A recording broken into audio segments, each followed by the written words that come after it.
Hey everybody, Ryan here from Music City Live. Welcome to the show. I'm here with Jeff Pelletier. Yep. Jeff Pelletier. Tour manager and front of house for Jesse Cook, Big Wreck, Ian Thornley, great guy, Gowan, the Trews, and Allan Rayman. Wow. That's about right.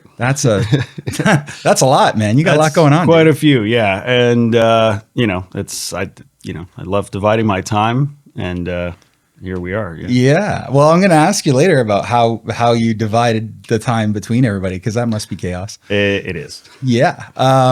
Where are you from? You just drove in from Well, I live in Newmarket now, Ontario. Yeah. But where were you born? Like, I was born on the West Coast. Oh, oddly enough, come from a military family. Oh, so wow. We moved around a lot when I was a kid and all that stuff. And then right around the time I went to college, actually just down the road from here. Nice. Yeah, we were in Ontario, and that's kind of where I stuck. Ah, okay. Crazy. Yeah. So growing up, did growing up with a sort of a military background, do you think that sort of made you as a front of house and touring guy different maybe than some in some ways? I don't necessarily know about that. I mean, sure, perhaps sort of organization and that kind of stuff. My father was in a logistics trade, so I guess that's there you go. That's a thing. But I think mostly it's the moving around and sort of getting comfortable quickly somewhere. Right. Certainly seems to have helped. Yeah, no just doubt. having the travel bug, just wanting to be in different places all the time. Absolutely. That certainly forged that. So I asked you earlier if you were a singer-songwriter off camera, and you said no. Why audio? Like what happened? So you were out west, and then you decided to get into music. How did that happen? Well, okay, so I wasn't out west. By that point, I was in Ontario already. Moved to Ontario. This is the military thing. Yeah. So we'd moved to Ontario by that point. Okay. I did a bunch of my elementary school there and stuff, and then when I went to high school, I had the choice. We were living in a little military base called Borden. Oh yeah. CFB Borden. Yeah, CFB Borden. So I had the option to go to high school in Barrie, and I had the option to go in Penetanguishene because I'm French Canadian. So amazing. Those were the two French language schools. And when I visited the high school in Penetanguishene, there was this crazy music program, and I loved music growing up. My folks both played guitar. Oh, cool. From when they were kids and stuff, and just kind of played in weekend sort of bar band kind of stuff. Yeah. Just for funsies. And so I was like, you know what? That's where I want to go. And I ended up having an incredible music teacher who I still talk to, on occasion. Ended up playing in a band with my parents. Oh, really? Yeah. Wow, it was kind of crazy. That's pretty cool. He developed a music program that included recording. Oh, wow. In the high school. It was a tiny high school of I think it was 250 students. That's rare. Yeah. I learned Pro Tools in high school. Yeah, that's so cool. So he was kind of way ahead of his time. We had Pro Tools 888, DigiDesign 888s. Wow. And so when was this? This would have been in I started high school in 98, 99? Mm-hmm. Something like that, I think. Yeah, right around that time. Okay. Early 2000s kind of thing. And definitely ahead of his time then. Oh yeah. It was insane. There was the predecessor to an HD rig in a high school of 250. It was something.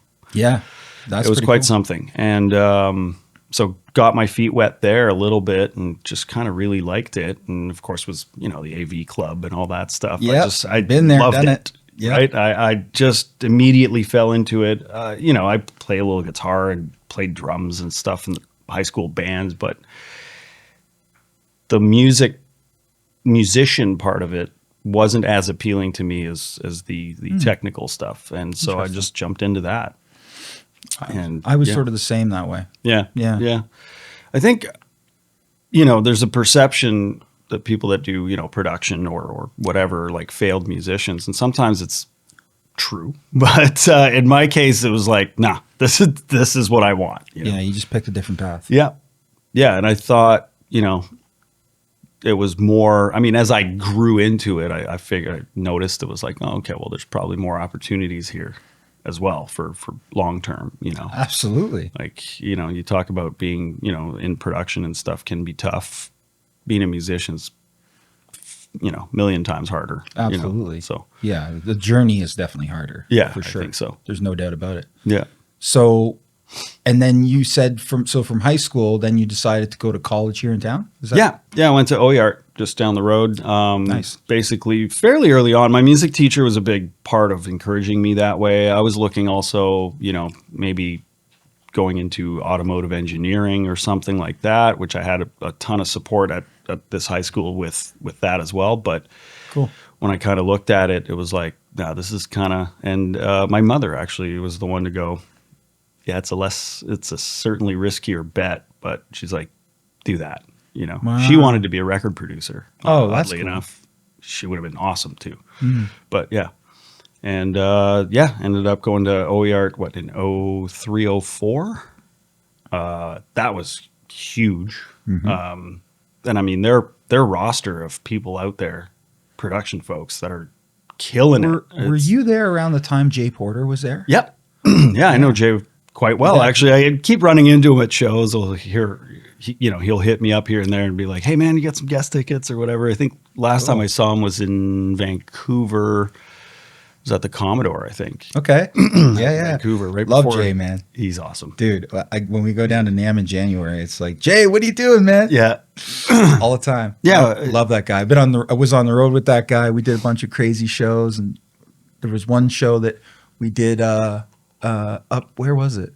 I want to say it was at a college up north, like Barrie or something.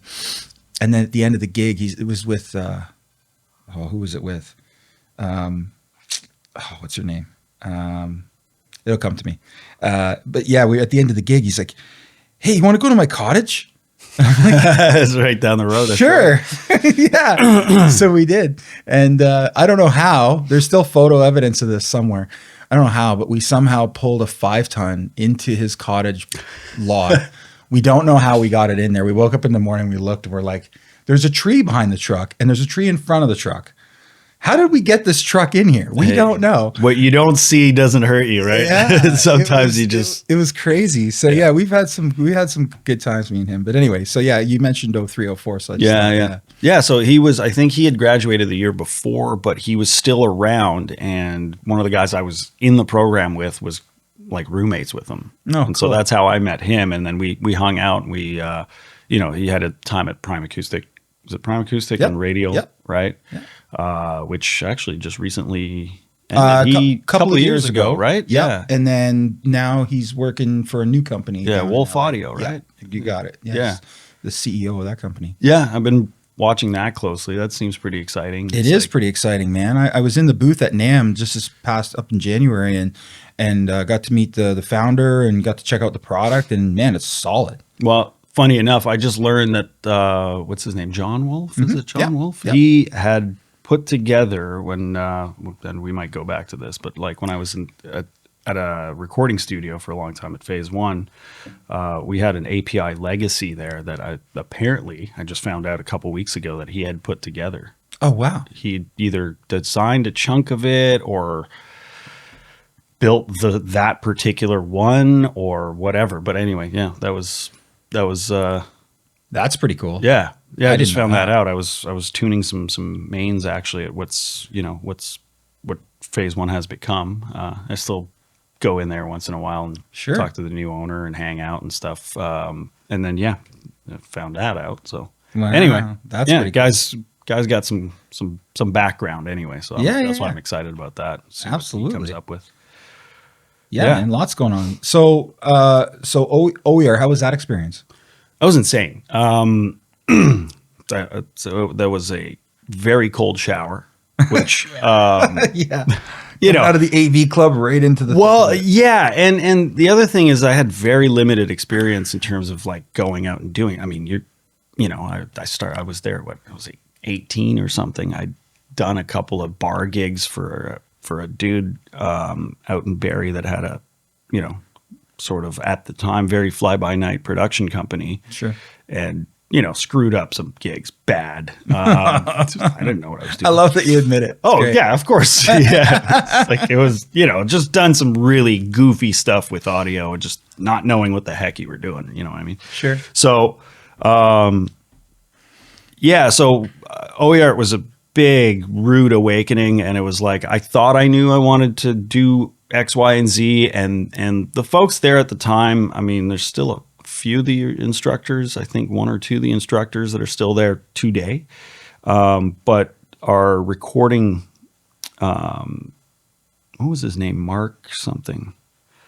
Anyway, he was pretty honest about what potentially we'd be getting into with that, with that career path. And it's like, it's not, when I got in there, I was like, oh, this is going to be great. I'm going to be touring with bands. We're going to be making tons of money. This is going to be insane. Right. And they were brutally honest about it. And so it was quite the cold shower, but I was like, you know what?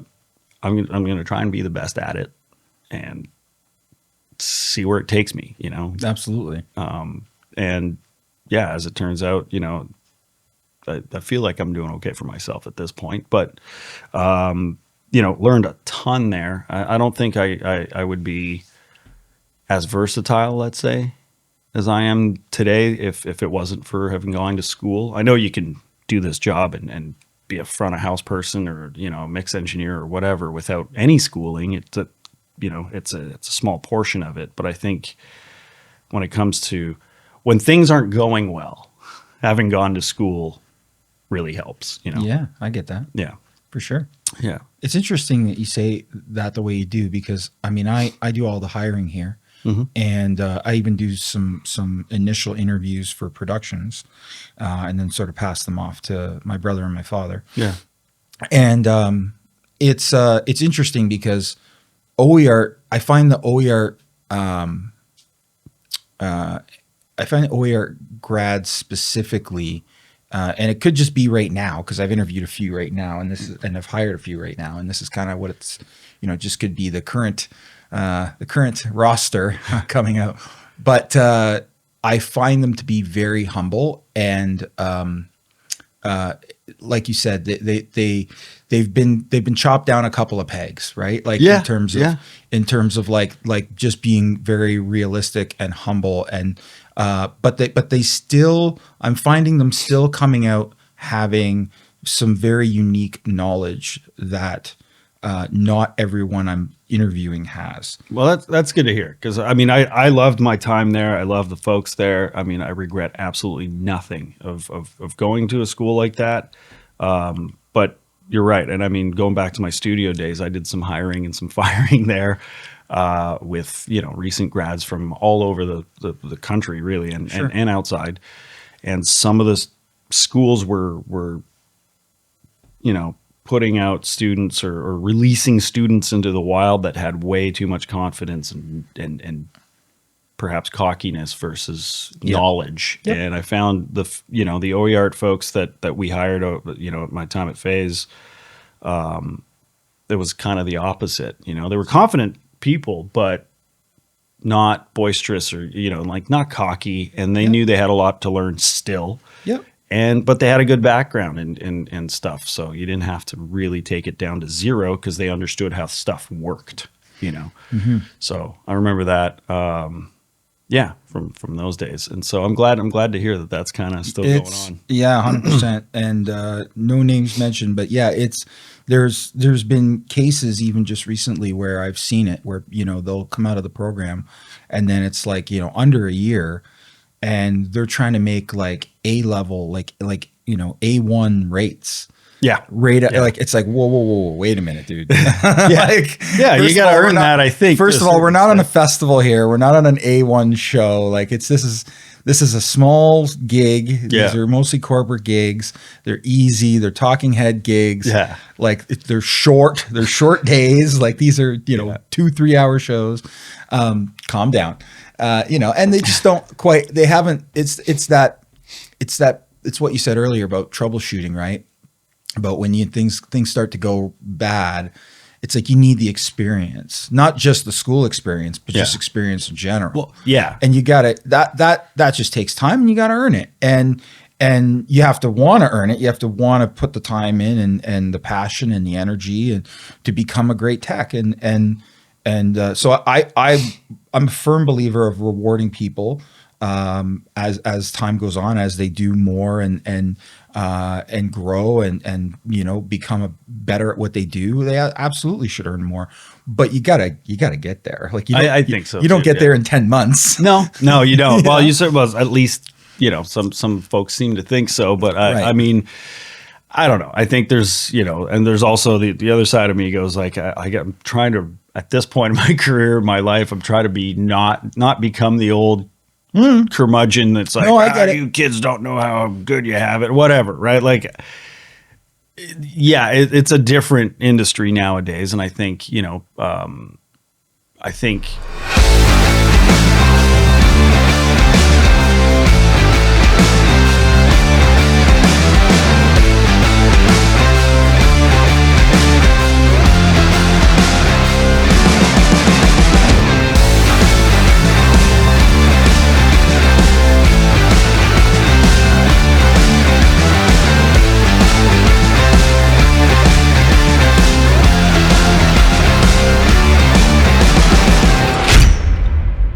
Those programs and the recording schools or the production schools and stuff are important, but also I think, and it's, I think on the tail end of the really, really hard path to get in, I got my ass kicked quite a bit when I was starting off at the studio at Phase One as a intern or whatever. Sure.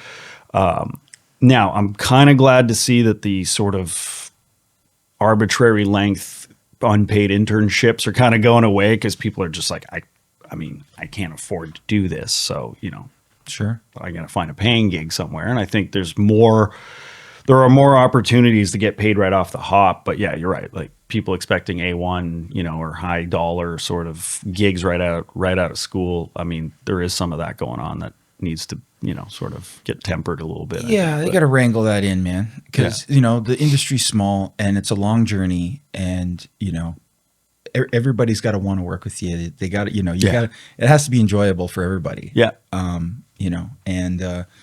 You're never going to get the really big gigs if you got that kind of attitude. Like, if you're God's gift to audio or think so. Yeah, nobody at the top level is going to want to hang with you on a bus or a dressing room or whatever. It's you got to be chill. And like I said, I find the people coming out of OIART specifically to be in that mindset, which coming out is great. It's great that they're prepping them for that world, because as whether it's going into something like Phase One or going into touring, it's a crazy world out there. I don't know how prepared you can possibly be, but they do a decent job. So yeah, kudos. And so the studio thing. So when you did you come out of OIART and start interning right away? Is that more or less? When I came out of OIART, it's funny enough, a friend of mine. That was not my first studio gig, actually. I was in a little studio in Barrie. So I had a girlfriend at the time and stuff, and my dad was retiring. My folks were moving back to Quebec because that's where they're from. Okay, yeah. My younger brother was going off to university in Sudbury, I think. Yeah, Sudbury. So at that point, everybody was kind of scattering, and I'm like, okay, well, I got to find something. And just as I was graduating, I got a phone call from a friend of mine out of the blue that I hadn't spoken to from like elementary school. Oh, wow. And said, hey, man, somehow he had found out that I'd come out of audio school. And he said, my next door neighbor just purchased a recording studio in Barrie. And she's looking for staff. And I'm like, bright-eyed, bushy-tailed. I'm like, that's it. I'm in. I was like, done deal. So didn't turn out that way. But anyway, I sort of got in contact with her and went into this little studio. It was really cool. It was called the Power Plant, because it was right by some big transformer station, which was horrible for a recording studio. But anyway, the guy that owned it was just, what was his name? I think it was Greg Beacock.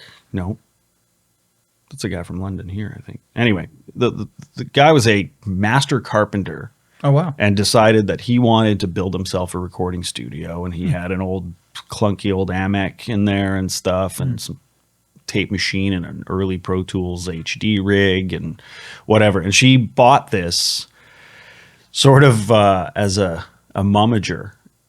She was going to make her daughter a rock star. You know, that was the move. And Okay. so she purchased this woman that owned a bus company, like a travel tour bus, you know, Okay. passenger coach company, decided I'm buying this.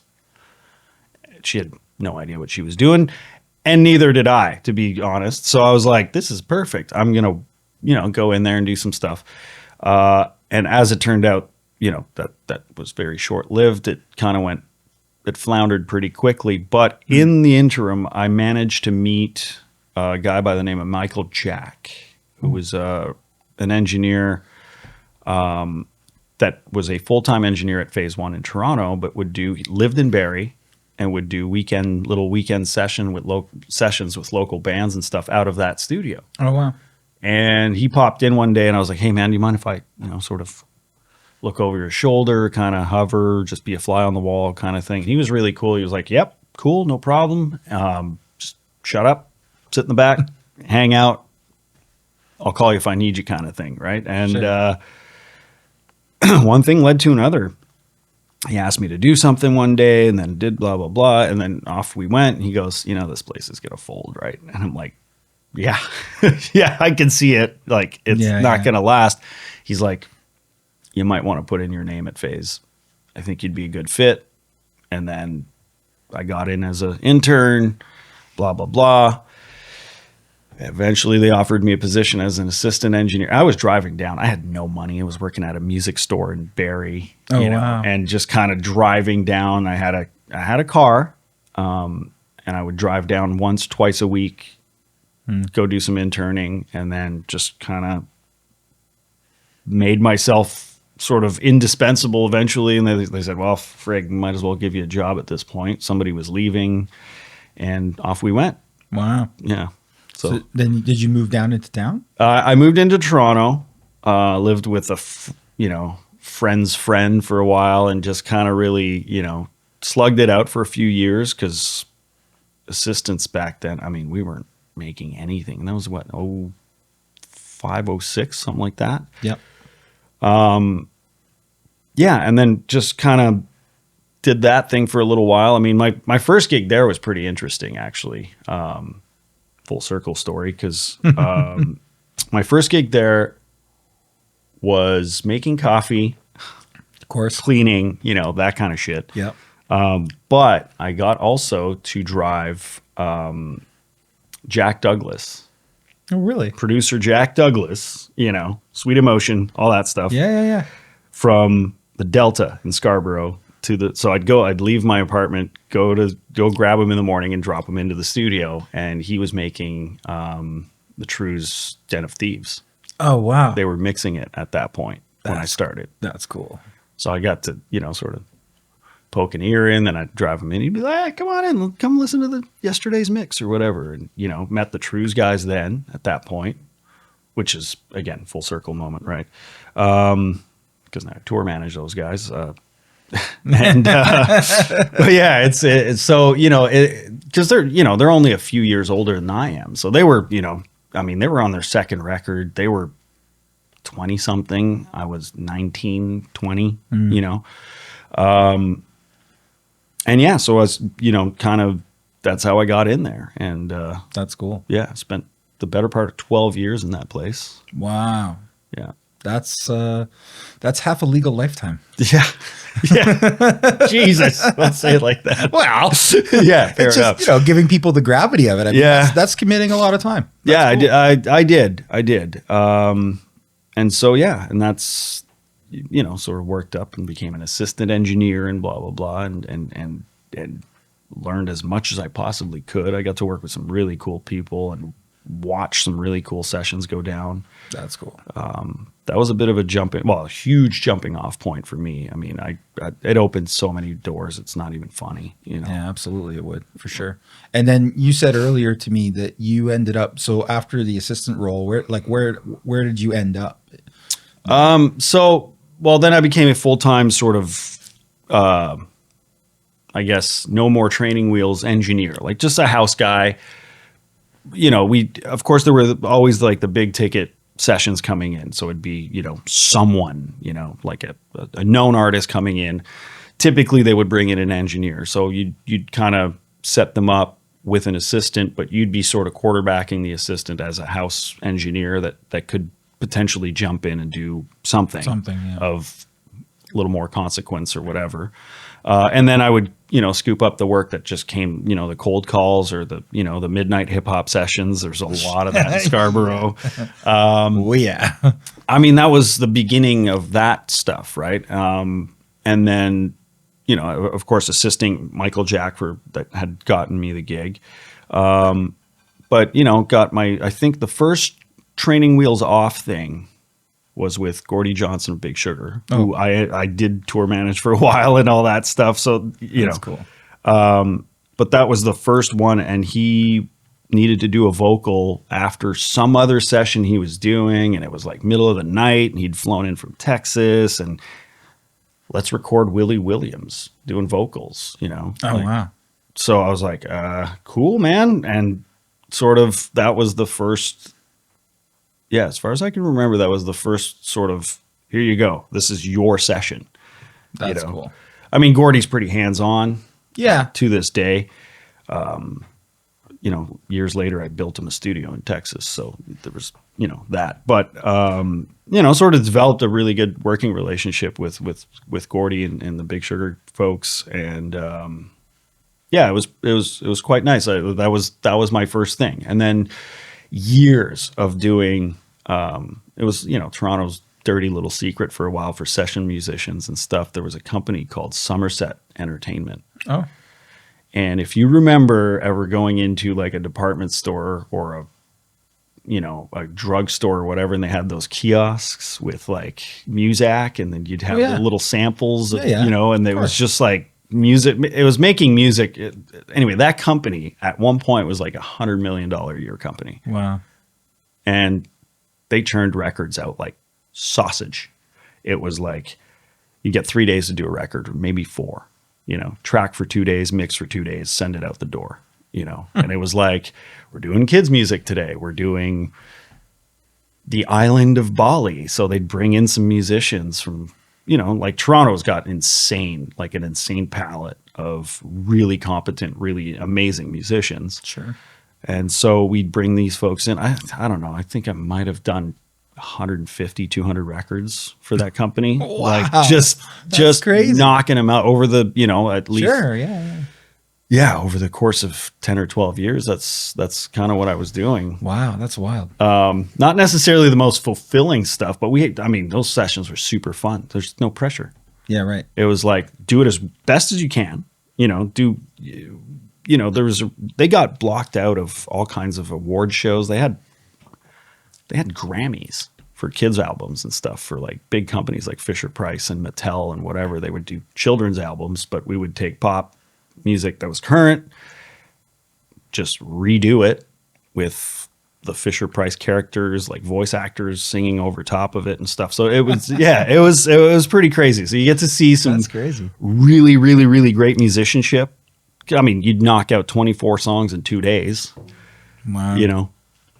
And then have to mix that. And it's like, okay, well, we're mixing, you have to learn to work really, really fast. And then, so I did that for a long time. And then, got to do some little bit more elaborate, little more, people were like, oh, this guy's pretty good. Maybe we'll just use the house guy. We'll bring in, somebody, and got to work with some cool folks that way. That's cool. Yeah. Well, that would have given you some pretty, like, having to work that quickly. That would have given you like really increased your chops, like it had to, yeah, quickly, right? Yeah, I mean, because they were expecting polished records. You learn how to, and we didn't have time to mess around. It was like, well, that snare drum doesn't sound quite right, or what? Like, we're not trying out 3, 4, 5 different fucking snare drums or mics on it. We're just get it as is. We'll, and then the whole don't fix it in the mix thing, we had to, it's like, you don't have time to fuck around. So it was cool because you learn how to replace samples and stuff. We were doing it manually for the most part, for the first little while, like just, sound replacer. Does anybody still use that in Pro Tools? I don't know. Slate trigger now, I think, maybe. But anyway, the point is we didn't have that. We would do that or manually cut drums. I mean, for the most part, we were using musicians that could play to a click like it, like it was their job because it was. Because it was, yeah. But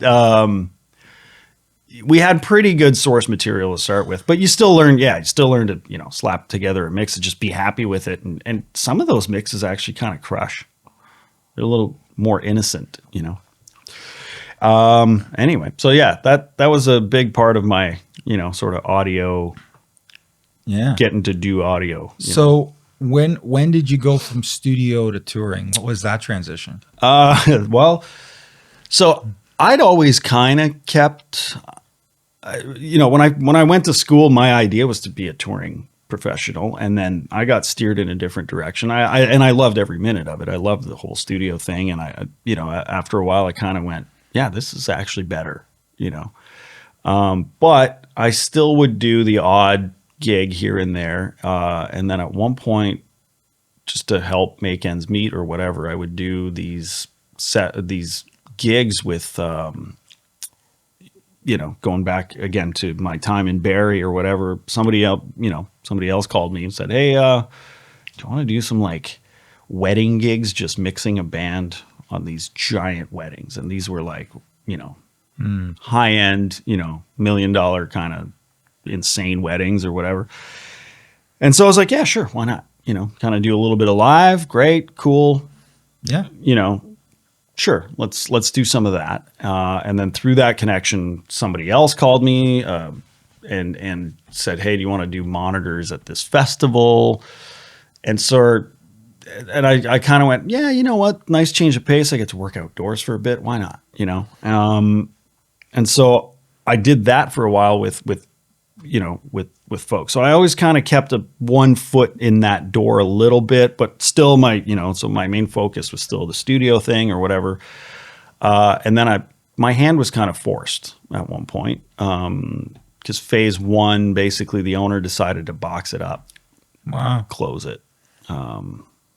Which happened pretty quick. Wow. And I think that was 17, I think. Yeah, 2017. And yeah, just showed up one day. He's like, thanks, but we're done. I was like, oh. That's crazy. That's terrifying. Yeah. I had no plan B. I was like, this is what I'm going to do forever.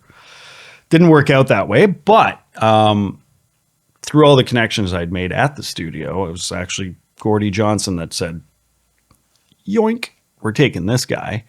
Because I called him up. We were about to mix or about to do a session. And I was like, did you hear? Like, studio's going to be gone by the time, this was scheduled to happen. And, the closure was scheduled for way before that. So I, phoned him up and I said, hey, man, like, we're not doing a record at Phase because it's gone. So he's like, okay, well, that sucks. What are you doing? I said, I don't know. And he's like, cool, you're coming out on the road. I was like, okay, cool, man. Awesome. So, I had done a couple of shows with them, in fact, doing monitors for Big Sugar at that point. And I was like, okay, cool. He's like, well, I know you've been doing the monitor thing, but at the time it wasn't known, but Gary Lowe, the bass player, was sick. Mm-hmm. He unfortunately passed away from cancer. Yeah. 2013, I think. No, after that. No, 20. Geez, that sucks. I can't remember that right now. But he was sick, and it wasn't public knowledge. So Big Ben Richardson, who was a bass player that played with Grady, with Gordie Johnson, he was mixing front of house. He went, well, it looks goofy if we pull our front of house guy. If Gary can't make it through a show because he was going through chemo and stuff, but they were keeping it hush hush. They were like, he wanted to play. Gary wanted to play, and he's like, no, I'm going to play as long as I possibly can. So they said, well, in case he can't finish a show, we'll have Ben side stage in show clothes ready to go doing monitors, he can just jump on stage. We'll just kind of make it seamless. We'll go, hey, whatever, right? And so they're like, so you're up. You're doing front of house. And I'm like, cool, okay. And then they said, it comes with the tour manager job. Of course it does. So I was like, okay, great. Never done it. Yeah. What do I do? And honestly, they were really cool. Like, so Alex Johnson, Gordie's wife, is also managing. And they go, we'll show you. We'll show you the ropes. We'll take it easy on you at first, and then we'll get you in there. That's awesome. And that's basically how I jumped into it.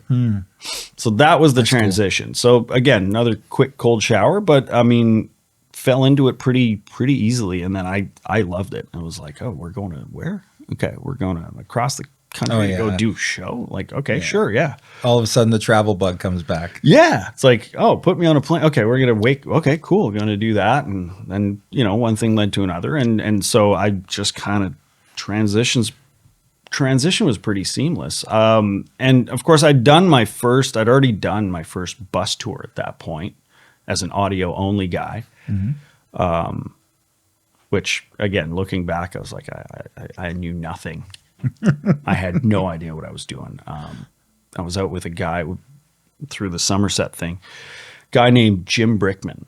He was like an adult contemporary romantic piano player. And we'd been doing records with this guy. So it just so happened his label became Somerset, but he was an American dude. And he had nothing really to do with this company other than the fact that they were, hiring him to do these. Well, hiring him and then doing records under Jim Brickman and distributing them and all that stuff. So he was like, I like what you do in the studio. Do you want to come out and do this little Christmas tour or whatever? And I did like 44 dates with him or something like that. Just like little Christmas tour. Little Christmas tour. I'd never seen the inside of a tour bus at this point. And I'm like, sure, why not? No idea what I was doing. No idea what I was in for. But I loved it. It was awesome. You'd wake up and just go, oh, we're here now. Okay, cool. So yeah, that's how cool. that had started. And I'm like, I kind of like this. And so it was cool getting into that portion of it. Was there any gigs in sort of the beginning phase of that? Because obviously you don't know what you're getting into. Was there any crazy gigs that happened? Oh yeah. I mean, the few production companies, because it wasn't all touring all the time at that point. You'd end up doing festivals for some, company, right? Company A, B, or C. As Canadian production companies. I mean, there's some really good ones. The good ones are really good. The not so good ones are really bad.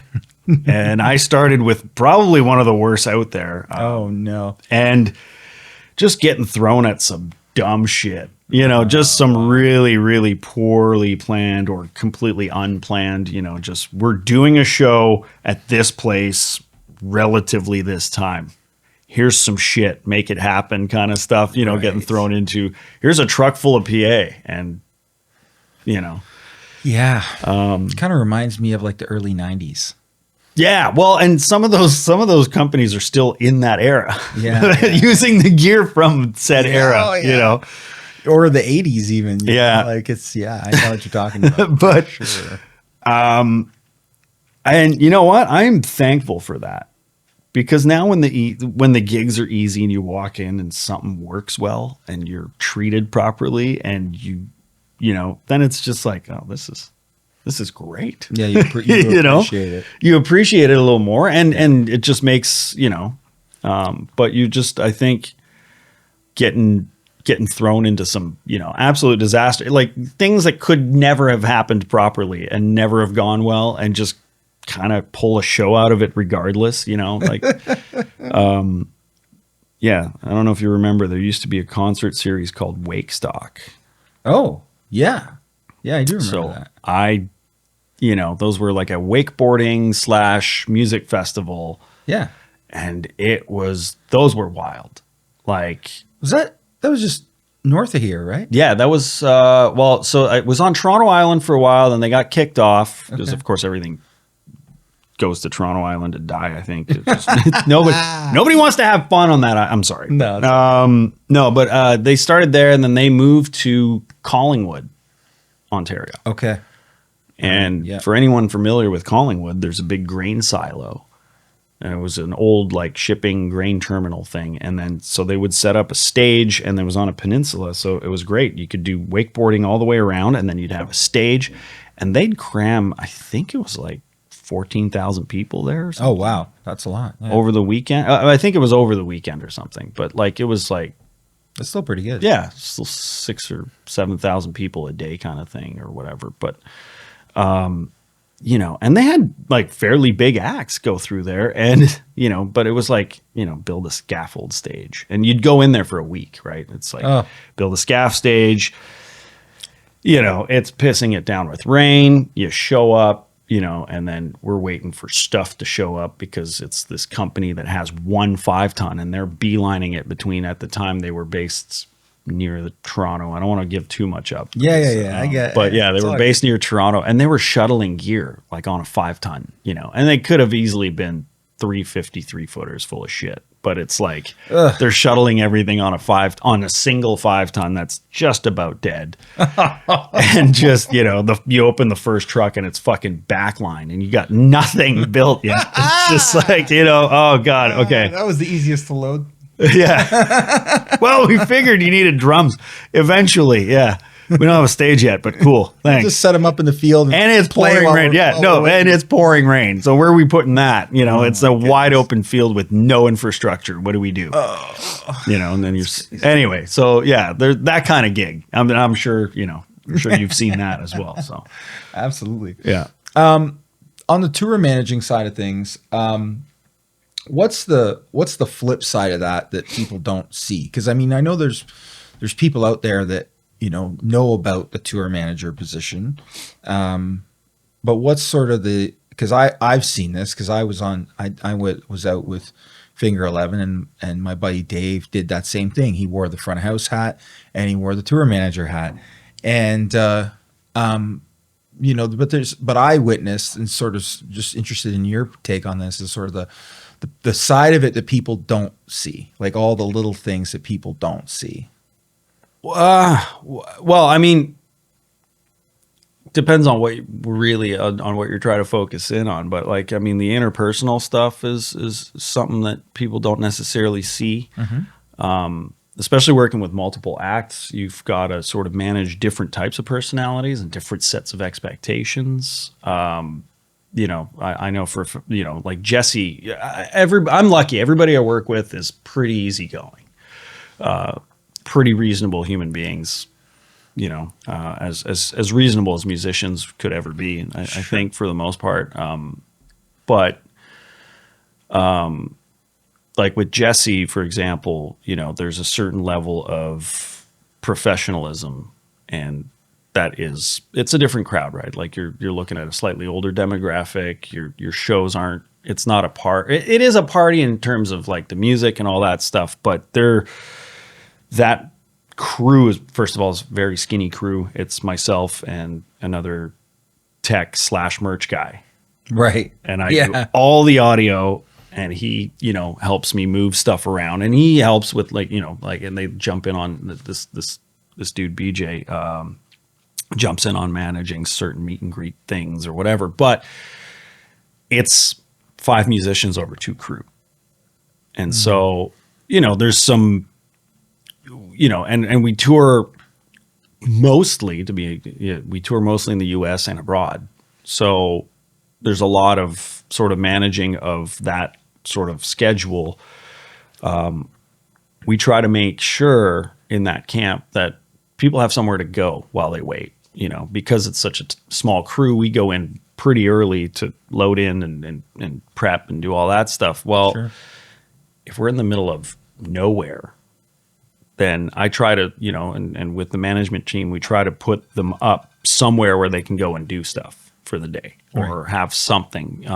You know, they like to have a little more comfort, you know. Yep. Nobody wants to sit on the bus and just wait for shit to happen. No, totally. So But with certain acts, other acts are perfectly happy doing that. They just want to chill on the bus, have a few drinks, whatever. That's cool. They Scroll can, on their phone, write some music in the back of the bus, yeah, whatever, right? Yeah. And so, I think there's managing different expectations and being flexible to managing that. And also just my personality, I don't think changes all that much from crew to crew, but definitely, I certainly drink a lot less if I'm, not that I'm a big drinker to begin with, but I certainly drink a lot less when I'm out with Jesse. Yeah. Nobody really. It's a different vibe. It's a different vibe. Oh, yeah. And so learning to be that person, to be flexible that way is I think important for a TM and any crew member really, but you always kind of want to be 2 or 3 steps back from where the artist is. Mm. You don't want to be the craziest dude on the bus. You don't want to be the drunkest dude on the bus as a crew person. Yeah, you don't want to be the loudest person on the bus. You want to be 3rd or 4th loudest. You can still hang, eventually becomes a tour family and people are all, we're all partying together, but you are also being paid to be there. It's also a gig. You also have tomorrow to worry about. Mm-hmm. You also have to have your wits about you when shit goes sideways, and it can happen on a day off. It has happened on a day off to me, like where it's like, okay, I got to take care of some really serious shit right now. Mm. So yeah, I think those are the things people don't really necessarily see is all the, making sure we're at the border at the right time or carnet's up to date, whatever it is, right? Immigration stuff. Especially when you're traveling abroad, there's visas, there's all kinds of visas, stuff. What kind of political climate. Like I just did a thing in the UAE. Oh, wow. What? Jeez. It was was it in the summer? Yeah, it was in the summer. That all blends together. I don't know. At some point this year, I was in the UAE, right around when Iran got bombed. Mm. I mean, you could see the southern tip of Iran from where we were. Oh, wow. And it's like another, there was, I think it's 60 miles. And then across, Tehran was pretty far up. It was pretty far. We didn't hear anything or whatever. But just to know that you're that close to a war zone. In fact, they changed our flight going home to, go around that area. Wow. So stuff like that, then you've got a bunch of musicians and people looking at you going like, should we leave her? Like, and then, their concerns become yours because it's like, they're asking you the questions. You're supposed to have the answers to that. It's like, I don't know anything about international politics, like, I don't know if so you learn to be resourceful. You call people, you ask around, you go, hey, should we be worried about this? You're on the phone with airlines going, are you going to be changing anything? That kind of stuff, just to have something to say, not, oh, fuck, I don't know, so those are the little things people don't necessarily think about when they think about, especially tour manager. I think that, I think that role is, well, you have to have the right kind of personality that wants to problem solve. Is there a typical day for you? Or is every day different?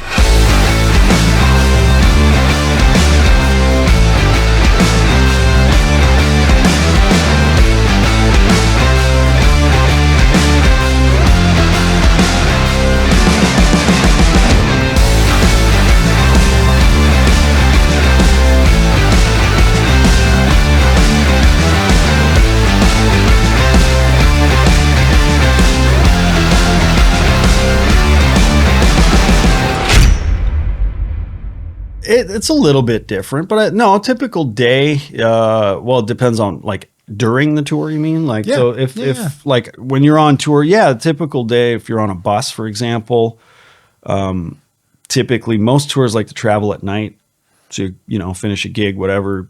Bus is parked for a couple more hours after everything's done.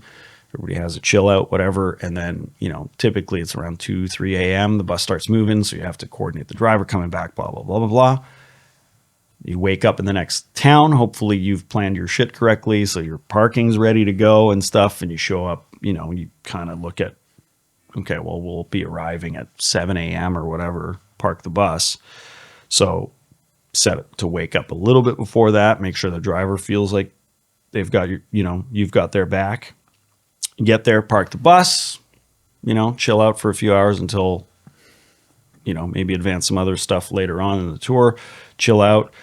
Then you get in at load in, do what you have to do during the day, whether you have meet and greets or whatever, or just sound check. Sometimes it's just, go in, sound check, dinner, show, pack up, get back on the bus. Yeah. That's a typical day if nothing goes poorly.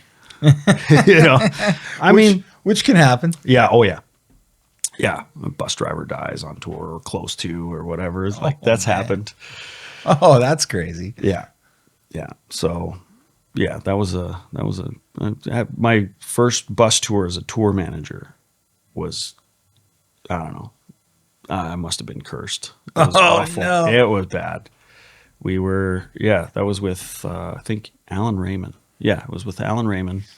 And in fact, I had a lighting guy who's pretty world famous nowadays, Joe Morris. Oh. He was out with like Disturbed recently and stuff. Like incredible. I haven't worked with him, but I know who you're talking about. He's a monster. Sweetheart of a human too. But yeah, this was, I think my first bus tour as a tour manager. And so we were starting on the West Coast in the US in Portland, somehow managed to get all the gear shipped over there, carnet, all that stuff done. We meet the bus. It shows up on time. Perfect. Cool. Get there, meet the driver. Seems like a cool guy, whatever. Do the show in Portland that day, pack up. And then when we were about to leave, I'm like, well, here's where we're going. I didn't have Master Tour. I had a like a binder that I'd made before we left. Right. And here's where we're going to be, blah, blah, blah. Do you have a GPS? Well, I don't have a truck GPS, so we'll have to, sort of be careful with how we route things. And so he insisted on printed maps. And I was like, okay. Oh, man. All right, cool. Oh, boy.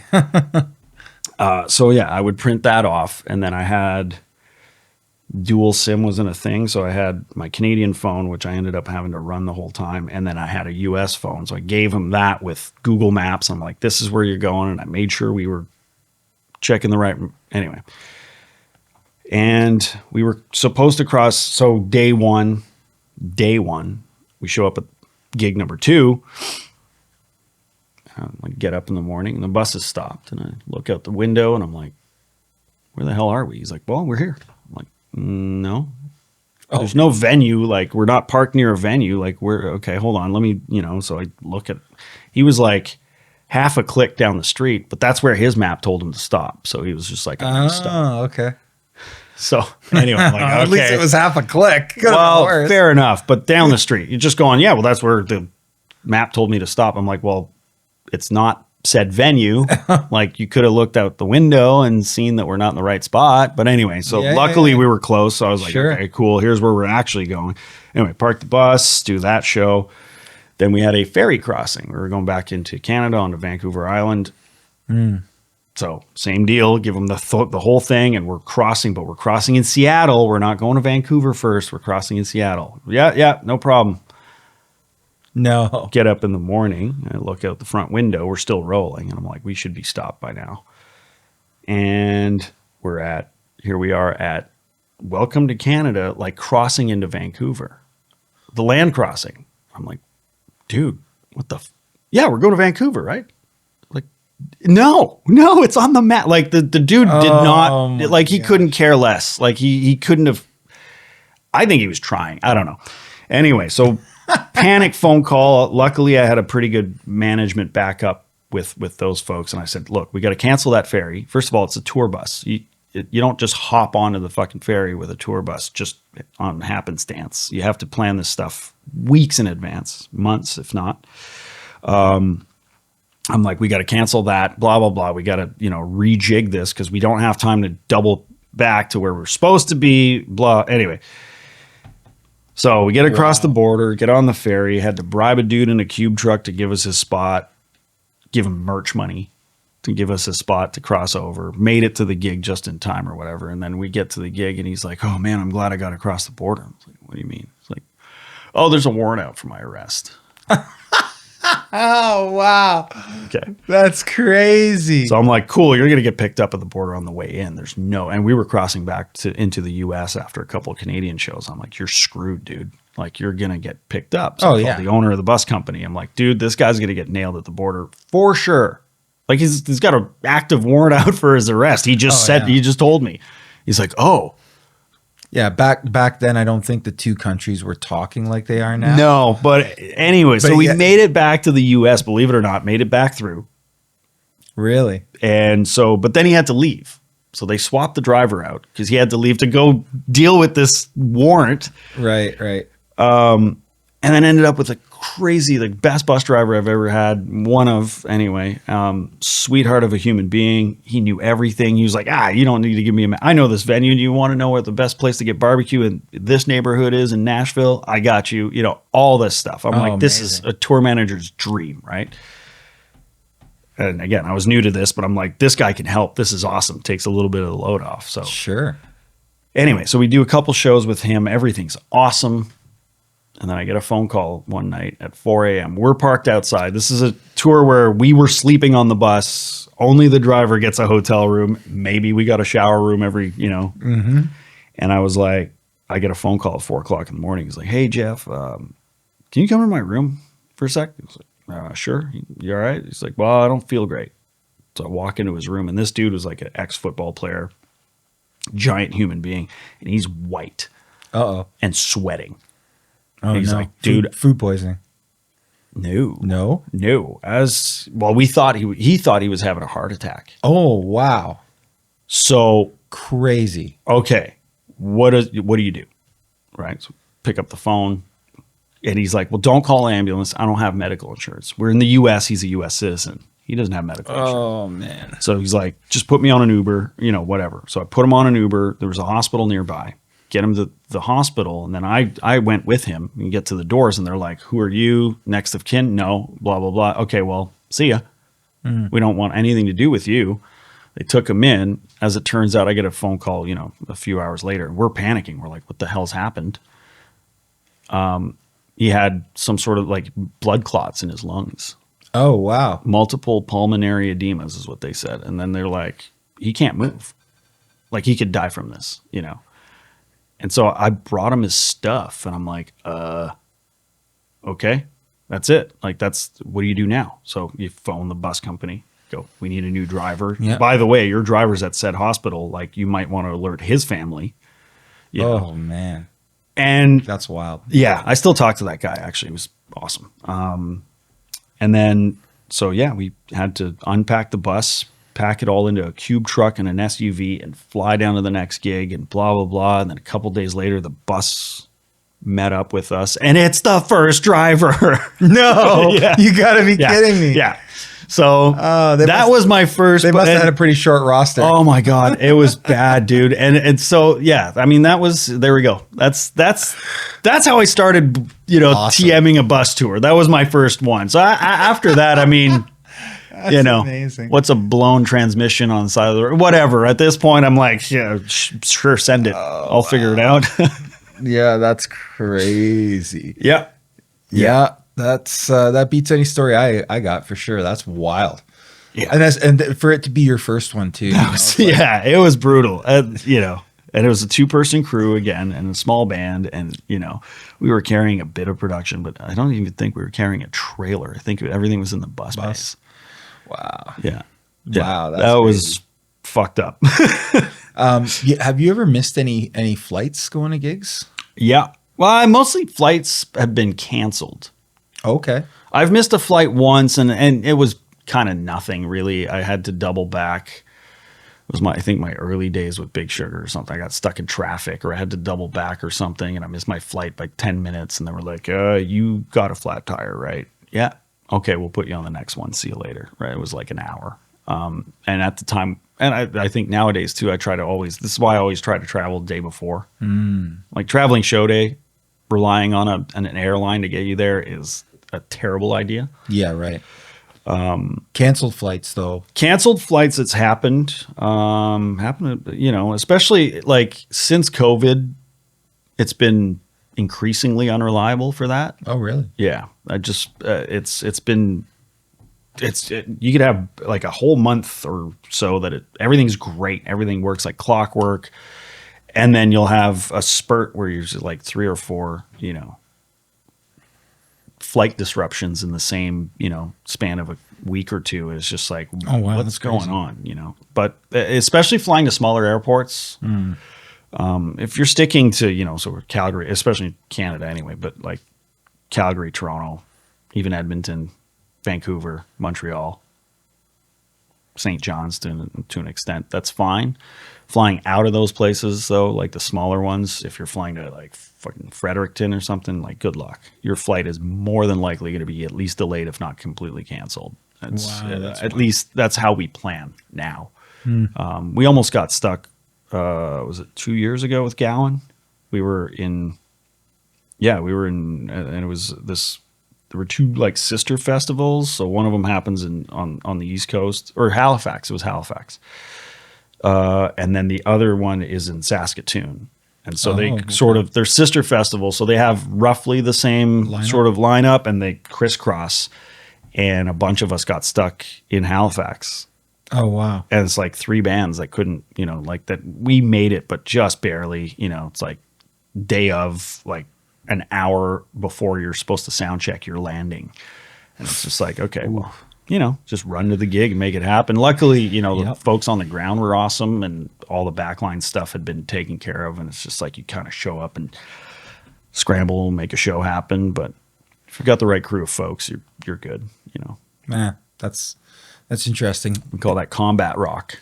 Combat rock. You know. In any stories about like good versus bad promoters? Oh, yeah, tons. No, you know what? The good promoters, and even within the same promoter, like even good promoter reps within the same company, you know. I mean, Live Nation is a huge organization. A lot of the shows you do are going to be with Live Nation.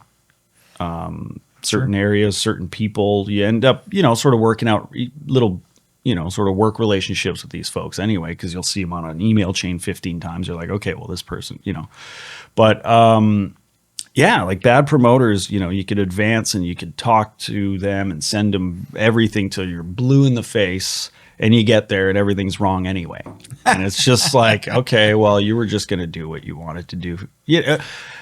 At the end of the day, you're at their mercy to a certain extent, you know, because you can choose to and be maybe legal. I don't know how it works legally, but like you, as a band, you might be kind of like, well, we can't do the show, so fuck it, we're leaving. You might still be legally within your rights to do that, but do you really want to piss off everybody that showed up?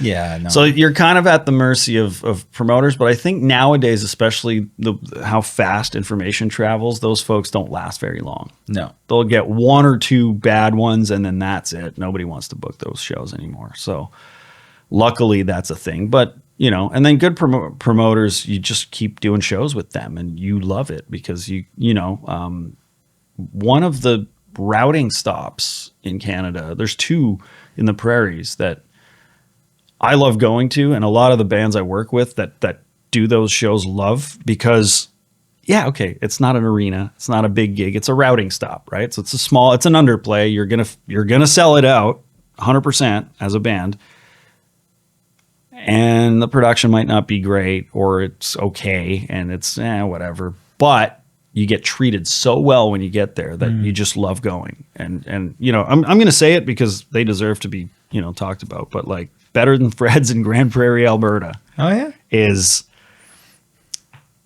something, you know. That's cool. I once left a MacBook charger there, and like 2 years later I went back and it was in the exact same spot where I had left it. Oh, wow. That kind of thing. That's You know, crazy. same old M32 that you know, it's got a bunch of bad faders on it and stuff. But you know what? I don't care. I'll go there. I'll have a blast because the owner's awesome.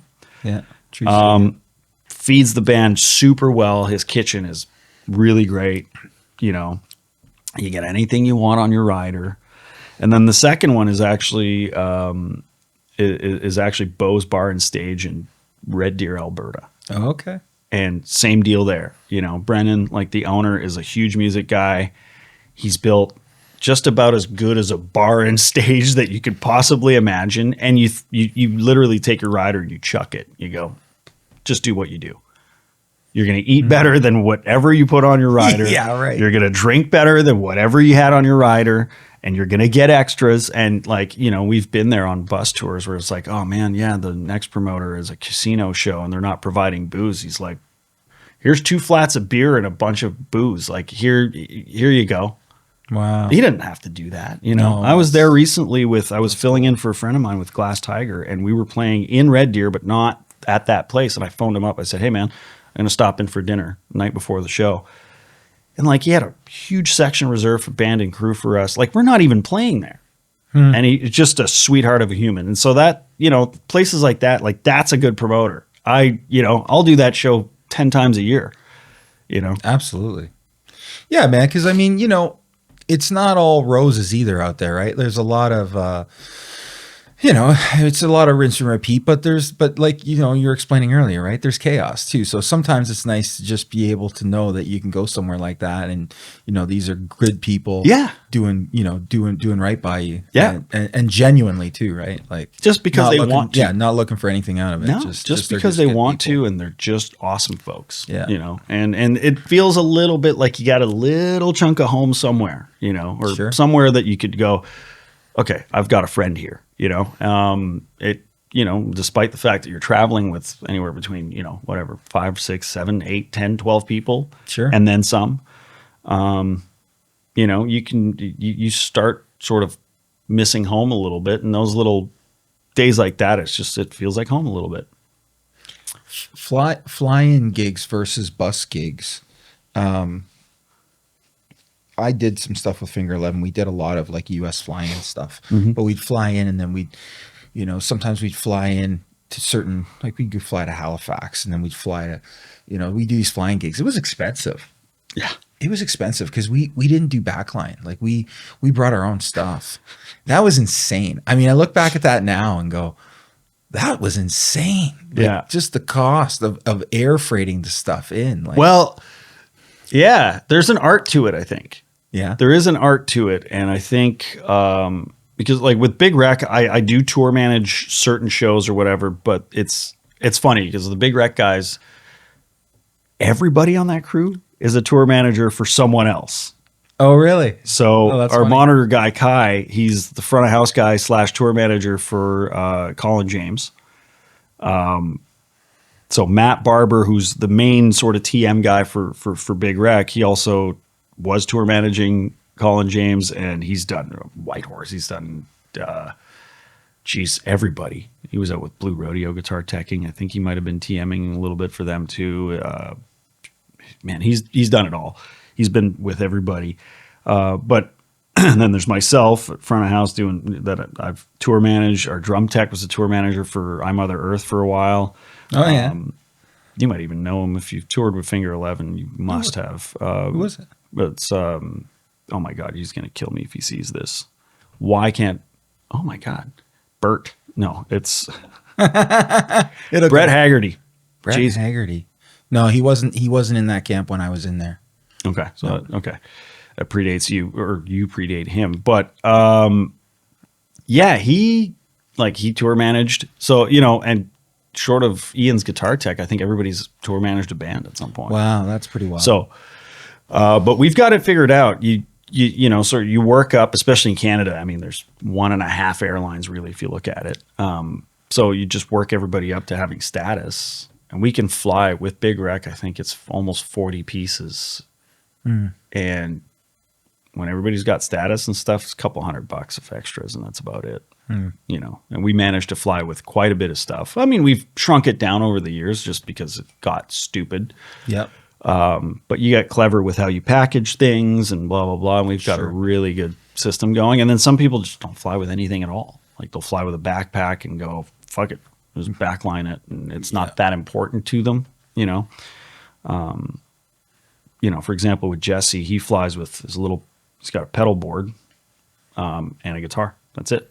Wow. And then the rest, you know, I'll fly most of the time with mics just as a safety blanket, but that's just because I can. Yeah. And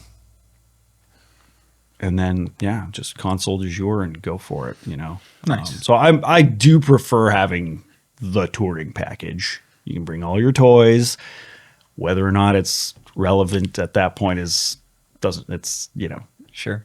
secondary. You just want to have your stuff, And so I like that a little bit better, but fly-ins and outs they get grueling. What are the differences between touring Canada, East Coast versus West Coast versus the US versus abroad?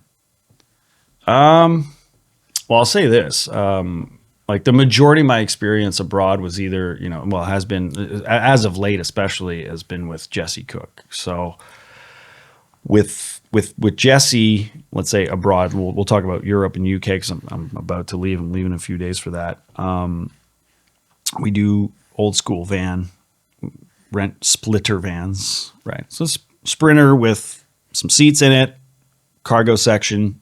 You try to squeeze it all into the cargo section, and you just, you do that. You soon learn that, first of all, the markets are different. He probably doesn't have as much of a following over there.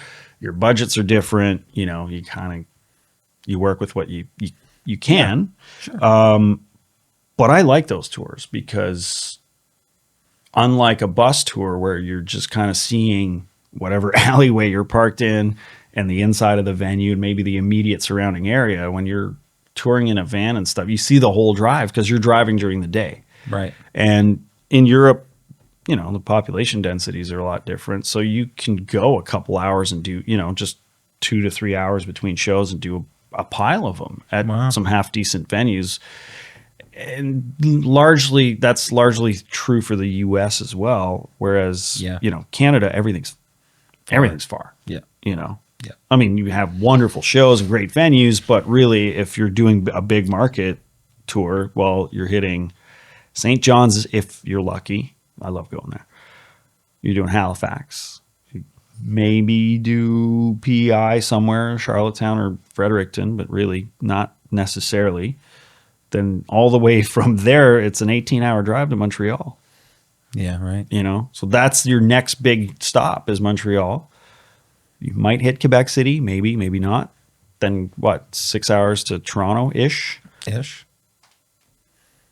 Going west from there, where do you go? Like, what's the next big town? You got to go to Winnipeg? That's like a 20-hour drive, know? And it's huge. So it's like, flying in Canada is probably better to cover the ground, but you got to do it sometimes on a bus because it just works. Or you work out some routing stop in the middle, which is why the Red Deers and the Grand Prairies exist, and they're awesome. Cool. But yeah, the main difference is it's just distance. You doing a cross Canada tour sounds awesome, but you're limited to maybe 10, 15 stops where you could tour. For example, my upcoming tour with Jesse, I think we're doing 5 shows in the Netherlands alone, back to back, and it's all drivable. We're doing a big circle around Amsterdam. It's awesome. It's all drivable, and then you just go over here. And, oh, look, we're in Belgium. We're doing a whole other thing. And when you go over here, you're in France. It's like, I know people there when they hear about how far I drive to go on vacation for the weekend, they think I'm insane. They're like, you drive 8 hours to go somewhere for 4 days on a weekend? I'm like, yeah, I love it up there. Yeah. They're it's beautiful. They're like, I get it, but you drive that? They just can't fathom that. Yeah. It's a different ball. I mean, I guess growing up here doesn't sound like a big deal to us, right? Like I just drove a couple hours to come here today. What's the big deal? It'll take me the same amount of time to cross Toronto. Yeah. I know it's sad. But yeah, I think the country's built for it still. And it's all, it's all doable. I mean, I absolutely love touring in Canada, but there are those long stretch where you do the submarine ride and you go from, unless you have a stop in Thunder Bay. Yeah. It's true. You're going to be on the bus for a while doing nothing. Yeah. Especially depending on the genre too, right? Mm-hmm. Certain genres even have a hard time selling those B cities. So it ends up being the majors. Yeah. Jesse's one of those, like with the rock, I think with rock bands, you have a little bit more flexibility if the band's flexible. If they want to play the smaller rooms and stuff, you can do a pretty good run. and have reasonable stops in between. Yeah. So this is the part where I ask you about how you divide your time between all these amazing acts. Okay. So how do you decide who gets Jeff? Well, you know, a lot of it kind of works itself out, believe it or not. Really? Eh? Now, so this year, unfortunately, I've had to take a step back from the Trews guys a little bit. I started with Big Rec. I got a phone call to go work with Big Rec back, what was it, last year in October. And I was like, yes, 100% yes. And at the time I was like, okay, there's a couple shows here and there.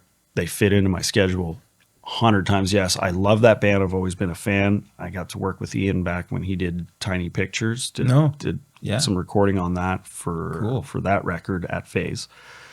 And I was, at that point I was like, okay, cool. And I'd seen him a bunch of times live and whatever. And I was like, okay, this would be an awesome, fun mix to do. And then things clicked. I've had some of the best mixes of my life with that band. And so I was like, okay, I kind of want to pursue this a little bit. And then the Trews guys, their summer this summer was kind of a little bit slower coming out of the gate in terms of getting planned.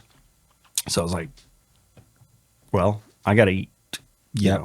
The part of it is that, unfortunately, you have to make hard calls that you don't follow your heart necessarily. You follow your bank account or you follow whatever, you have to be in the moment, a little colder sometimes. And so I said, well, you know what? I've been working with the Trews guys for a while now. I think maybe, a change would be nice for the time being. And so I did that. The other secret to it is have a couple of good friends in the industry that do what you do as well as you do, if not better. And don't be afraid to give those folks that gig as and any reasonable human being, I've got a good friend of mine, Max Stewart, who's based out of Hamilton. Yeah. Amazing front of house guy. Worked with him before. Yeah. Sweetheart of a human, and super well organized and all that stuff. I don't think twice, and I'll shoot him a call and go, hey man, do you want to cover for me? I trust him to do the gig probably better in some cases than I do. And that's okay. I think being secure enough in your gig to be able to give it to somebody that's that good. And then that comes back. I covered for him on a Glass Tiger thing because he had some scheduling conflicts. I think that's becoming more common because the days of the retainer gigs are kind of... Yep. They're rare. If you can get one, go for it. I know a few people that are on retainer gigs and it's, they say it's amazing because if you're not working, you're pulling something in. Sure. And you don't necessarily have to sacrifice the consistency. But I think most bands and like Gowan included, I've been severely neglecting Gowan lately. I love working with those folks. Lawrence is a sweetheart of a human being. He's the best. Cool. But he's also cool. He's like, look, I know. I only do X, Y, Z shows. I only do a certain amount of shows a year as Gowan. He's out touring with Styx 98% of the year. Sure. He's like, I don't expect you to sit at home and wait. So he's really cool about that. He's like, just send me somebody good, man. And we're still friends, That's cool. And you develop a relationship that way. And largely it's been, my buddy Max filling in on that one. And it's been working great. He loves them. They love each other. It's all great. That's cool. Yeah. So, yeah, it's a bit, you have to, sort of be careful. You also have to prioritize certain folks and you kind of go, well, these folks are really busy. Maybe I'll keep them happiest. And yep. You have to make some decisions and sometimes some hard ones, but it's doable. It's doable. Yeah. Having a network of people that can do what you do as well as you do it, like you said, or better. That's definitely, it sounds to me like a big key in that whole thing, right? To maintaining those relationships and making sure everybody's covered. And and that goes back to like the tour family kind of thing in an extension of it, right? Like it's one of those things where, because there's one thing when you're out with people and you're the guy, but then, you're handing it off to someone else. you know, and you're vouching for that person. So you kind of want to make sure that they're going to have it covered, right? Like Exactly. You know, you're not doing yourself a favor by sending somebody who's either way. You don't want to put somebody in a position where they're way outside of their depth and creating that kind of discomfort for somebody. Like it's not cool. But also, you know, you want your other employer, like, you know, like you want that artist to be covered, to, you know, you're not doing yourself any favors by sending some jabroni that doesn't know what he's doing. Like it's just sort of their doing, but yeah, totally. Yeah. So let's get into the bands, which Okay. is, you know, which is the fun part. So Gowan, Lawrence, I first heard about him back in the 80s because my mom and dad loved his music. My mom was obsessed with his music. She went to see him play at a bar called Kipling's. My dad used to do those shows at that bar at that time. And that would have been 80s and early 90s. Okay. Would have been the time frame. And bar's gone, long gone, doesn't exist. Got torn down a long time ago ironically for a theater, for a Cineplex Odeon theater that ended up closing. Yeah. Surprise. But it was a pretty interesting place though, because it was a kind of a weird shape. It wasn't really circular. It was kind of an octagon sort of thing, but the bar was in the middle of the room. And there was seating all the way, booths all the way around the outsides.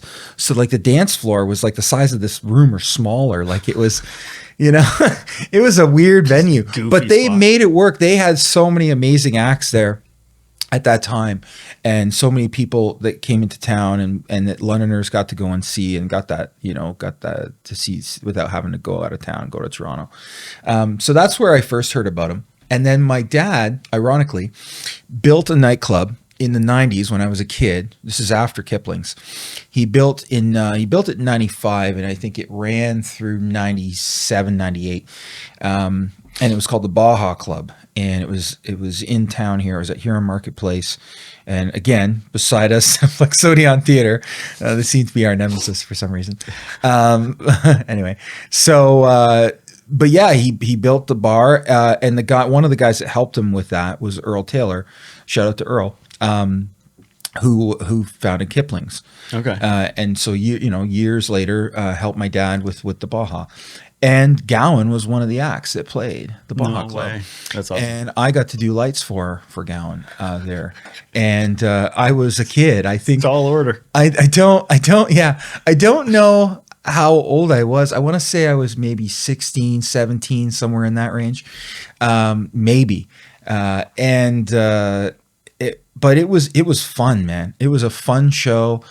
I knew the tunes because my dad had the Gowan CD, because I was also the DJ at the club. Nice. And my dad had the Gowan CD as part of the club's music library. Yeah. And I had played it a bunch, and I knew the tunes. I knew the tunes from radio. I knew so it was awesome. There was two bands that came in that were kind of, big name bands when I first started there. Gowan was one of them, and the other one was Saga. And both of them were great. They were just great bands. They were super nice, and it was good. And we got a good little rig in there, man. Dad put together, looking back, I mean, for what it was a pretty big room, a big dance floor, but we had a killer, lighting rig that he had in there and sound rig. And it was, people like playing there. And so, yeah, that's my Gowan story. So that was sort of where I originally got introduced to Lawrence. And then obviously since then I've seen him play a couple of times. But I'm a huge fan of his music. And so how did you, Jared, you want to pull up some of I think there's a couple of Gowan photos that Jeff sent. Yeah, there we go. Just a couple. Just a couple. I'm sure there's probably many. Well, I've got millions, but yeah. The logo. There we go. I love that logo. Yeah. It's great. It's great. Where was that show? Man, these would have been, he does this circuit right around this time of year. Unfortunately, I'm missing it because I'm in Europe.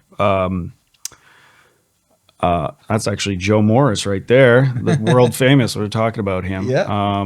He's done a few Gowan shows, man. He's awesome. That's cool. But yeah, So I got hooked up with him through his keyboard player, a young punk by the name of Ryan Bovaird. Oh, okay. So Gowan, I guess at one point decided to start pulling from his son's an insane drummer.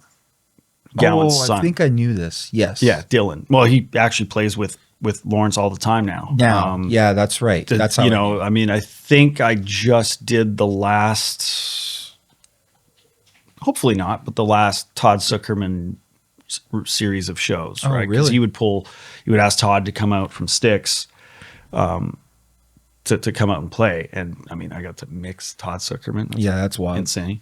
But Dylan, to his credit, he's an insane, like, technical metal drummer. Wow. He's out gallivanting around right now, I think, with a metal band out in Europe. So, Oh, really? Yeah. Oh, that's cool. Good for him, man. That's amazing. So he played in a death metal band with this dude named Ryan Bovaird. And then I guess they were at Lawrence's house rehearsing, and he's like, I need a keyboard player. And so he pulled him into the band. That's awesome. I mean, Lawrence is great at that. He'll pull it if you're going to do the gig. If you're good at it, you're going to do the gig. That's cool. And so Ryan's in the band, and I knew Ryan through doing various production disasters, really. With varying degrees of success and shittiness. Sure, of course. But yeah, I've been there. Ryan's a dude, like, he can do lighting, he can do audio, he can do video. He's one of those folks cool. that can do just about anything, but also is a really great musician. So he had the gig, and Lawrence's front of house guy for years and years and years and years with this guy named Bob Schindel. Yeah, that's right. Right? From Rheingold days, like even pre-Gowan, right? And Bob, bless his heart, was getting a little bit older and wanted to kind of get off the road. And he had was it the National Ballet? He got a union gig, basically. Nice. He was like, okay, it's time for me to that's the way to chill go. out. Sure. He was well into his 60s at this point, and he's like, I don't necessarily want to go bounce around on a tour bus. And so he would do most of the shows that were local, that he could get out in and out, the one day kind of things, but the longer ones he didn't want to do. So Ryan said, hey, my buddy Jeff's pretty good. And so there that was. And there you go. I did a handful of gigs at Monitors for them. And then, speaking with Bob and stuff, he's like, yeah, you could fill in on this gig. It's easy. It's easy. Yeah, just jump in on it. Fine. That's awesome. Yeah. And so that's how I got hooked up there. And yeah, the rest is history. That's cool. Yeah. So now we'll talk about the Trews. Mm-hmm. So it's funny because I had to I wanted to bring this up in this segment, and so I didn't want to say anything when you were talking about Gordie, but anyway. Oh, okay. So Jared, you want to pull up, there's in the Trews folder is the top photo. Yeah, right there.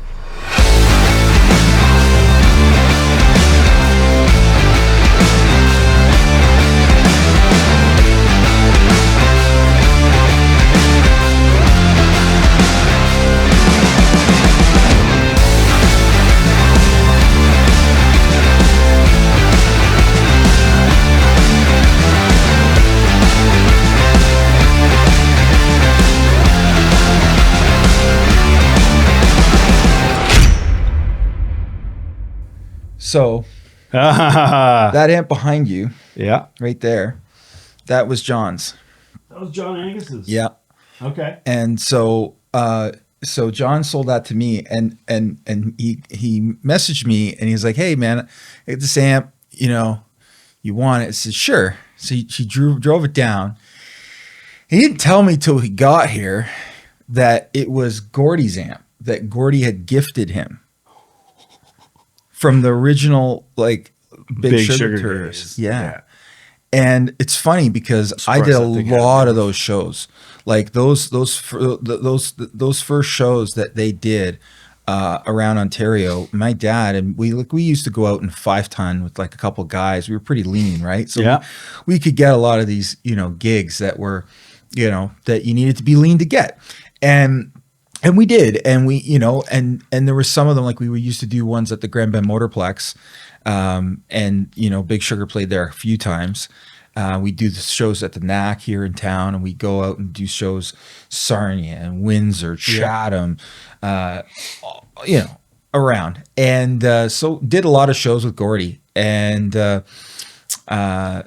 so when he came and he told me that, I was like, oh man, that is so cool. Like that is just, again, talk about, full circle moment for me for a second there. I was like, oh, that is so cool. So, but yeah, so, John and I have kept in touch and we did some work on his pedal board but great guys, man. Yeah. Awesome guys. Just did a Ticats game. What was it? Saturday with them. Cool. The little halftime. What other thing. photos we got there, Jer? Oh yeah. That's, I'm pretty sure.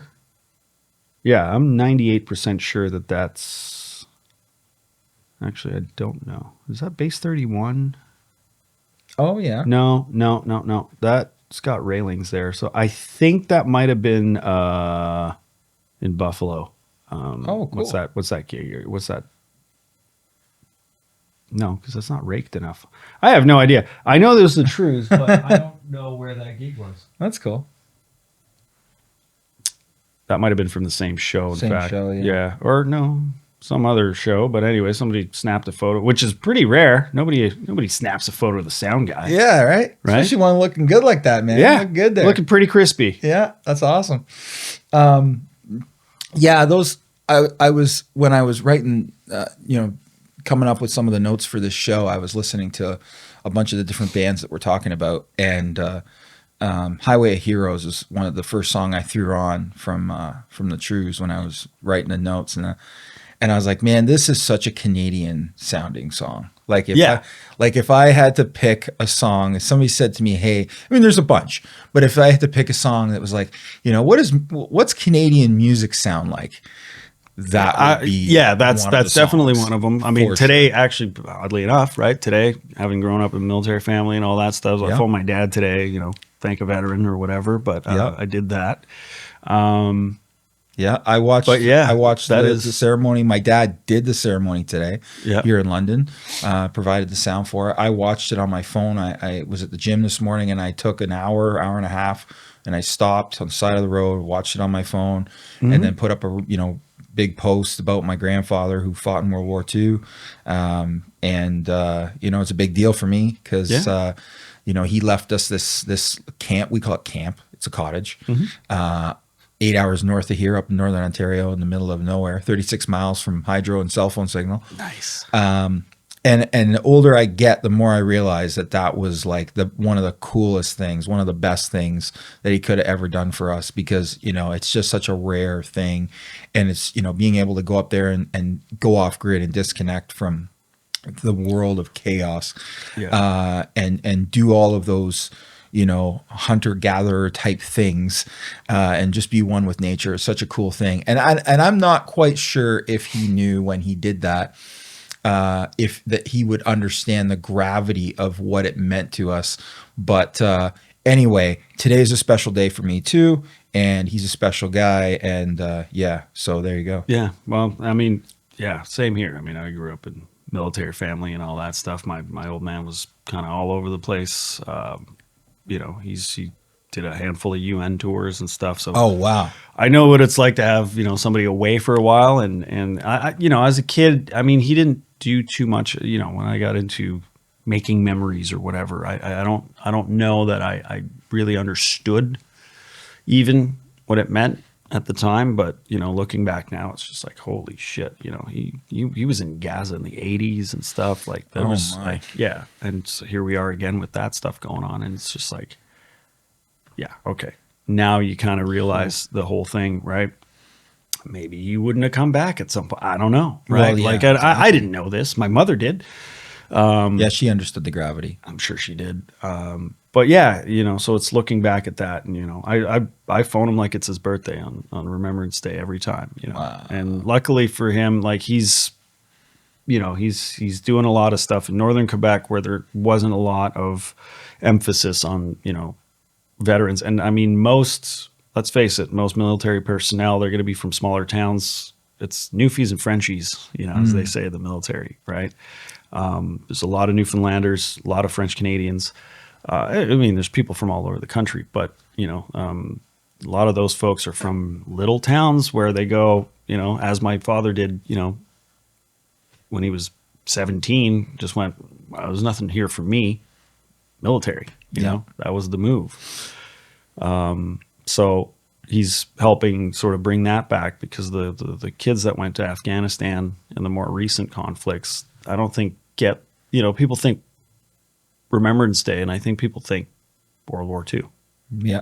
Yeah. But we've had dozens of conflicts and people absolutely. in dozens of conflicts since then, For sure. And I think those folks aren't really getting, I have friends, guys I went to high school with, because I grew up in the military. That's what they did. They did like their, parents did, and joined the military. And some, a few of those guys ended up in Afghanistan and had some tough time returning, Wow.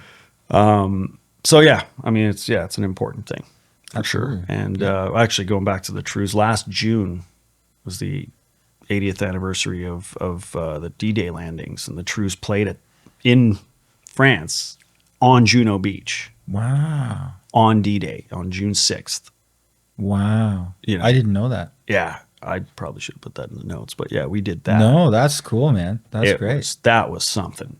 I mean, talk about, you're at a gig and you forget the gig, like forget audio for a second. We, queued it up. It was being taped and broadcast everywhere, right? Wow. On Canadian media and stuff. But once it was set, you can't do the gig at that point. That was probably the heaviest thing. Oh yeah. I'd ever done in my life. Like on Juno Beach, you look at where, Canadians were trying to get, that was heavy, man.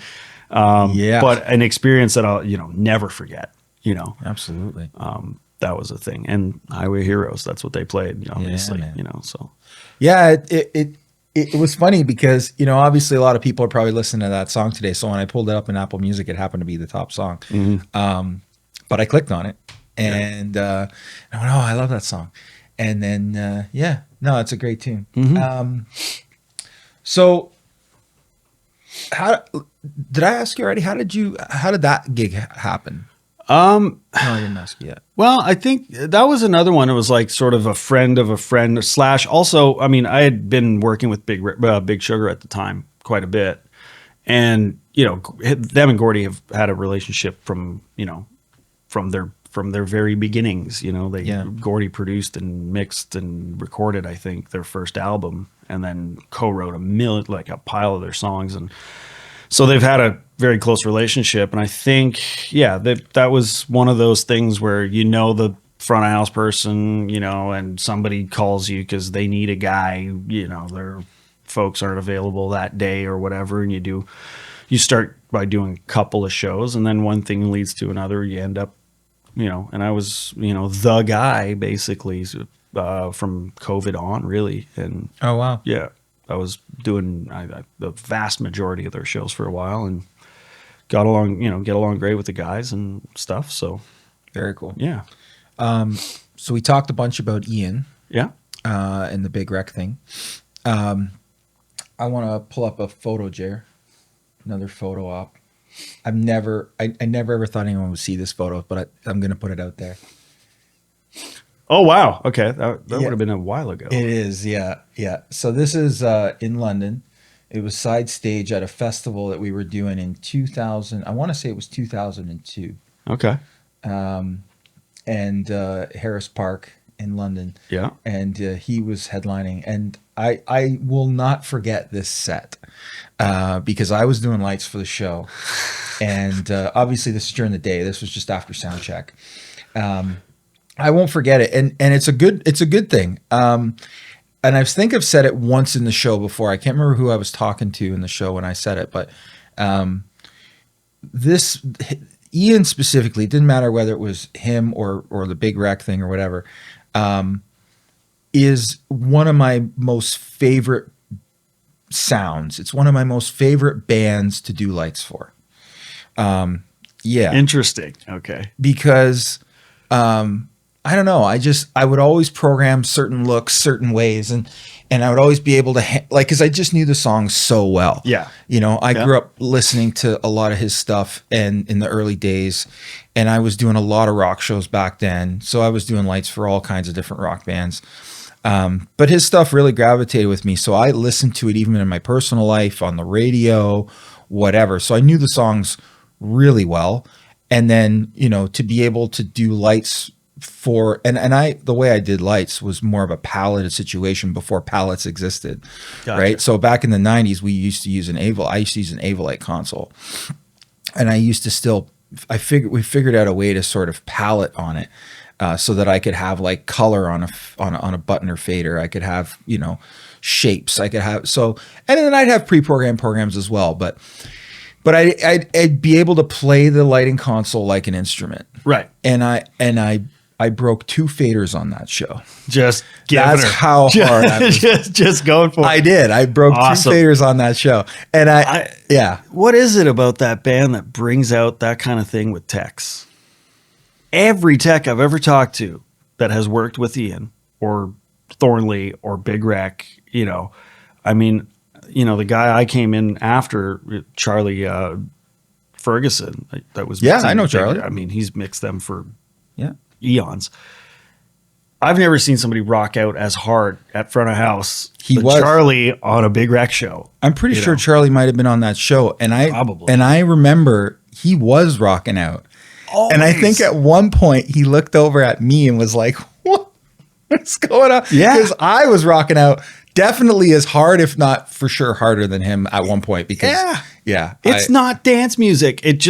But there's a thing. And I don't know what it is. I've talked to so many engineers that are, you know, and lighting people that I mean, the one thing, did he let you use Haze back then? Yes. But it had to be like you couldn't know it was there. Yeah. Okay. Right. Right. Like, well, I mean, that is still true. I was, you know, my dad went through some stuff in the 80s and 90s. So my dad, when we restarted building everything in the 90s, I started with Dad in 92. Throughout that phase of the 90s, resource-wise, we were really only able to take on one show like this at the time. Right. At the time. That was the big one for the year. So, you know, good on Dad for investing in really decent gear. Mm-hmm. On the Haze end of things, it helped that, you know, the manufacturer happened to be here in London. Yeah. At the time was called Lemaitre. Now it's called Ultratech Special Effects. Yeah. Happened to be here. So we, you know, in some cases we would demo stuff, or we would buy demo units, or we would, you know, buy new stuff. But I was lucky enough to have some pretty good hazers my whole career, thankfully. And never had to like put a cheap fog machine through a fan or, you know, do all that kind of jazz. But it was, he did, but again, it had to be thin. But it was, that show specifically, I'll remember, the Haze was key because I was doing a lot of these, you know, movements with the moving heads that were going up into the sky and would come down. And had I not had the Haze, you wouldn't have seen the movement. No, of course. Yeah. Right. And that's the energy thing, wouldn't have been the same. Every LD that I've spoken to that it's like, but they don't let you use Haze. You know what? There's a couple of folks that work with us that work with that camp that make it happen. And that's, you know, without piles of Haze or whatever. You don't need piles, man. No, of course. You just need enough particle to be it for the beam to bounce off it. That's it. Yeah. And I mean, you know, on occasion, the bigger shows and stuff, I think we did the casinos there. We had, what's his name? Blue Rodeos guy. I think I know what you're talking about. And I can't think of his name either. Man, I am horrible at that. I've just realized that. Well, no, I know this about me. It's just I suck at names. It's because we're not drinking whiskey. That's maybe it. No, just kidding. But that's, you know, of course, LDs love their Haze. I mean, whatever, to taste or not or whatever, but like they love their Haze. It's like, audio guys like their big fucking PAs. You don't necessarily need it. Yeah. It's nice to have. But yeah, geez, I'm looking at that photo. Yeah. Speaking of big PAs. Yeah, that was fun as shit. What show is this? Well, it looks like Rogers Arena. Opening for Creed.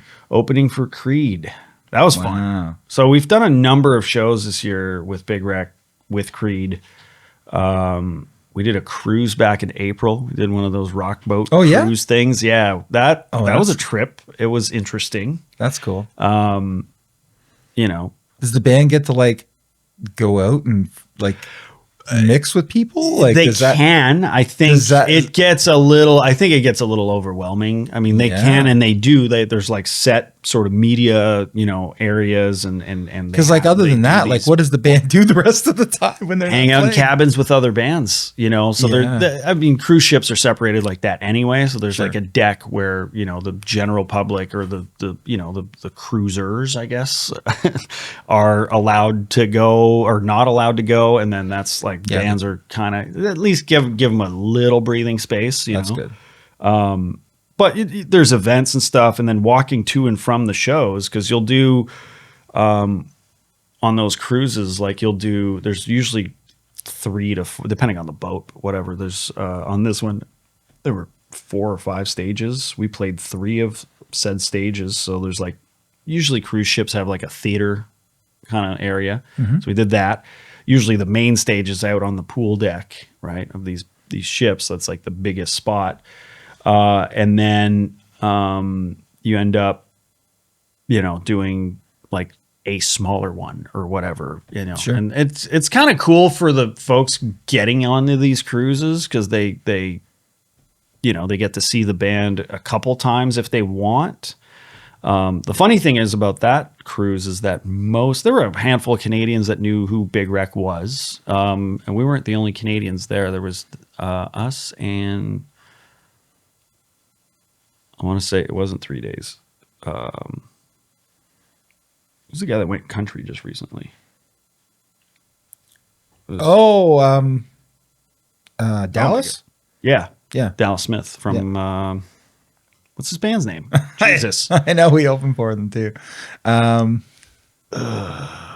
come to me. Yeah. Yeah. Well, same. Yeah. Anyway. So those guys, so it was, we were, one of 2 Canadian bands. So you don't expect huge crowds, but what our crowds were comprised of was every other band, every other crew member. It's insane. Like Ian is your favorite guitar player's favorite guitar player. Yeah. I know exactly what you're talking about. So it was incredible to go and be able to do those shows, and then I'd look over. I'm at front of house, with one foot in the pool or whatever, which is kind of fun, whatever. Cool. But you look over, and it's like Mark Tremonti's there. Oh and, wow! It's just like that's cool. Yeah, that's awesome. And so the Creed folks, I mean, they're wonderful. It was awesome doing that stuff with them. Super humbling. I mean, say what you will about Creed. I mean, they've got a fucking arena rock show like down, Yeah. It's arena rock in all senses, in all senses of the word. But so we got to do that with we did a Canadian, 3 shows. We did Vancouver, Calgary, and Edmonton. Those are good gigs. Nice arenas and stuff. Yeah. So Saddle Dome and Rogers Arena and the other Rogers Arena, they're all that. Rogers is saving all the venues. That's it. Yeah, so that was cool. Actually, that other photo that was there, that gig you were mentioning, which one? Steer you the wrong way there. Well, that black and white one that looks like I'm in a high school gym. Actually, you were talking about his vocal. You wanted to talk about his vocal coach, I guess. Yeah, Mitch. I saw the note about that. Yeah. Mitch was at that show. Really? And Ian sang maybe one song. Oh no. He lost his voice that night. Really? Yeah. Oh. So I think it was one of the first. He's never, and there we, Mitch was there. He checked him out. He's like, maybe you shouldn't, kind of thing. And it's okay, because he came out, no guitar, no intro track, no fanfare. He came out and said, I'm going to need help. And it was fucking awesome. Wow. Because the crowd sang every song. I mean, he's got Chris Cadell on stage, which is no slouch, and Paulo Netta from Thornley / also Big Wreck was there that night. So we set up another mic, put him up on stage. He sang a bunch of the songs. It was insane, though. He had so much support from the crowd. So wow, that's cool. Must have been scary as a musician, man. when you lose part of your instrument, because that is. Yeah, Mitch was on the show not that long ago, and we talked about Ian, and we talked specifically about that, about like, what that's like and how he tries to help people come back from that. And and yeah, he's like, yeah, man, it can be very scary. That's your one and only instrument. It's not like, you break your guitar, you go get another guitar. That's it. It's like you don't go get another set of vocal cords. No, and it was crazy because it was like he showed up that day and he was like, something ain't right, and he seemed okay, but he didn't seem 100%. And then as the day progressed, it got worse, and then it got worse because you can't cancel. I mean, the opening band is on deck playing. You're like, well, now we can't back out, and they're like, you're gonna. I mean, you always can if health is that, if it's that bad. And I'm like, just don't push. Just sing what you can. We got other guys. You got the whole crowd. If you kind of do it. And I think, Mitch kind of looked at him and said, yeah, don't go out there and push. You're going to hurt yourself, But yeah, that was incredible. I mean, that experience was amazing. Well, he's got a unique energy that moves people, hence the conversation we were having about why the techs do what they do. The crowd is equally as moved, if not more, and I think that, and immersed in it, and I could totally see, him, the fact that he came out and did that the way he did. I could see his true fans would be like, all right, let's fucking do this. Yeah, like, everybody did, man. It was insane. I must have a couple videos somewhere of, I know our stage guys, like, like the stage crew guys were taking videos and stuff, and it was all over. They put it up. It was insane. It wasn't a big show or anything. It was, where was it? I think that was Chatham. Okay. Or thereabouts. And it was a thing, man. It was really cool. Like you hear it well over the PA and stuff. It's just like insane crowd. And word for word, man. So that was a moment. That was fun. That's so cool. Is there? I mean, that's a story right there. But is there any other good Ian Big Wreck stories? I mean, they're all kind of good. They're all kind of good stories. I mean,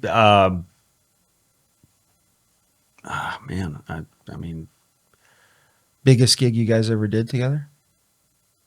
It would have had to do like with me with that band. It would have had to have been that Creed run we just did with like the I mean, that was pretty dope. Okay. And I mean, they're Canadian arenas, but nonetheless, it's what Rogers Center in Edmonton is what I think they said it was like 15.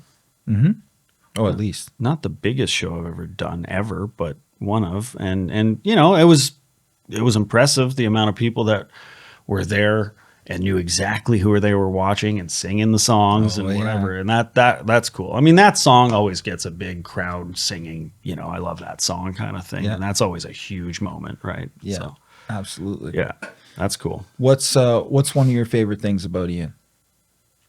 I mean, he's fucking hilarious. He's a funny dude, like on the bus and stuff where we're just hanging and he's kind of a little looser around the sort of around the crew folks and whatever. But even on stage he'll have these little moments where he's a pretty serious dude. He cares a lot about the show and his playing and his singing, and he's very sort of focused in on that. So he's not like Lawrence Gowan, where it's like Lawrence jumps around and it's a show. He's putting on, a whole performance, and and Lawrence also very funny, and he'll throw in some jokes in his show. Ian will have these little moments that I've seen thus far. Like it's just a little thing that but a lot of times it's fucking hilarious because, you know, you think he's a little more sort of serious and stern on deck, but he'll have these moments where, you know, or you can tell if he's having a good night and he's laughing with the guys and goofing off a little bit. But yeah, he's just funny. Like cool. You'll have everybody in stitches on the bus. So, so Jesse's from France. he was born Born in there. France. Yeah. And where does he live now? He's in Toronto. He's in Toronto. Yeah. Toronto based. I think he did the better part of his growing up in Canada, but In Canada? yeah, Okay. but yeah, Very different vibe. We talked about that earlier. yeah. So we you know, you got all these rock guys and then there's Jesse. But I love Jesse's stuff. I'm pretty sure Jesse played Sunfest one year here in town. Sounds like yeah. And I'm pretty sure I did lights for it. It was years ago now, but Yeah. And I went and bought his CD actually Yeah. at the time. Because I love that style of playing. Like, Yeah. I love that vibe. That's such a cool vibe. And so so when I saw that on your thing, I was like, oh, that's cool. Yeah. And again, earlier today when I was playing the music, you know, I did all the rock stuff first, and then I started playing Jesse's stuff, and I'm like, oh man, this is I could listen to this for hours. Like it's just it's super entertaining. Oh, right? yeah. And the thing is, like, as a sort of rock guy, audio person or whatever, like that was a relearning experience. Sure, because you absolutely. get dialed into something that you do, and you kind of like doing, you know, X, Y, and Z. And I stepped into some big shoes there in that camp. That came about through Gowan, who's the same manager. So it came about through management. But, you know, I stepped into a guy named Gary Stokes' shoes. Gary Stokes is out mixing Queen, you know. who's that? Yeah, you know, no big deal. Yeah, Just right. In front of house guy from Queen just stepped away, and I got to fill that up. Like, Jesus, all right. But, so I mean, again, I always seem to put myself in situations where I get thrown into the fire immediately. My first tour with Jesse was in Europe, never mixed a show, and having seen one. Okay. Right. So I was like, okay, big well, deal. first of all, I insist, you know, we typically don't do this. And even now, we don't carry production in Europe, but I was like, okay, I'm flying a console. Like, I'm going to fly. And it was like when the C-1500s just had come out, and I rented a TI and, you know, put everything in Pellets and super flyable. And I was like, I need this. Like, this is such a departure from what I normally do. And the guys are all on ears, and it's 5 mixes of ears from front of house, and you know, wow. X, Y, Z, you know. But that was a huge learning experience. And I think it made me a better mixer overall because of how different it is. Right? Sure. Absolutely. And I mean, you know, the days of mixing rock shows at 110 is, I mean, if you're still doing it, you probably shouldn't be, but you know, so the volume thing was a big deal even now, because, you know, the average rock show, you want to hang out. I like to hang out at about 98-ish, you know. Yep. I've seen shows with Jesse at like 85 and I mean, for a guitar guy, you know, he's a guitar flamenco influence. I can't say flamenco guitar player, because he talks about it in his show now, where, you know, it's flamenco driven or has its roots therein. I get that. But there's so much going on in terms of percussion and all this other stuff. I mean, there's a drummer, and, you know, we've got Brazilian percussion on stage. We've got an udu now, like crazy stuff that I'd never put a mic on. I mean, part of it, I was lucky that the whole studio thing came in nicely, because I'd done all these Somerset records with all kinds of weird ass shit. You know, where do you put the mic on that thing? So I had a bit of experience there, but mixing it live was like a whole other thing, because it's like, well, I'm not mixing at 98. You know, everybody, first of all, everybody's going to leave. I'm going to get shit thrown at me. But it's not the gig, right? You mix for the gig, you mix for the project. And so I spent a lot of time, you know, sort of listening to, well, a lot of time, an entire show listening to Gary mix them. And as with anything professional, you kind of look at it and you go, okay, well, I'm going to take that. I'm going to take that and take that little trick, tip, whatever sonic print that they put on something. And then you go, I'd like to try this though, you know? And I was at a point in my career that I was like, okay, I can maybe bring in, whether consciously or not, you're going to put in your own flavor to something as a Sure. audio professional or whatever you want to call it. And so, yeah, and it ended up working nicely. I think, you know, Jesse and I work together pretty much every day at Soundcheck. He'll play, his rig is really wild and it's super high tech. Oh yeah. You would think flamenco guitar it's just guitar and a DI, right? Hell no. There's a lot going on there. I don't know if how at liberty I am to even divulge it, but let's just say it comes off an FM3 at the end of it. Oh wow. In stereo. That's crazy. So That's there's cool. some stuff happening. Yeah. But every day he'll work on it a little bit. He'll be like, hey, okay, well, he'll record a loop into the FM3 and come out. He's like, you ready for me? And after I've sort of tuned the room or whatever, did some tweaks or just listen to the PA or whatever, and he'll come out and listen and be like, what do you think? You know, and we'll work together and he'll go back and tweak his sound every day, right? So it's like you're always chasing doing the forever, you know, and then we have to figure out names for like this tone and this tone. It's like, okay, well, this was West Coast last year. Let's listen to that again. And so, yeah, it's really fun. That's cool. And just learning how to slot things into a mix with that band is super important. Because the guitar has to be the mix, but also everything else has to fit in there somewhere. Yep. And you've got a ton of percussion, and everything seems to want to step on everything. So it was, you know, I had a couple of real soupy ones at the beginning, and then you kind of go, okay, well, this is how we're going to work this, and this is, you know, that's cool. I think we got a few photos too, right, Chair, from Jesse.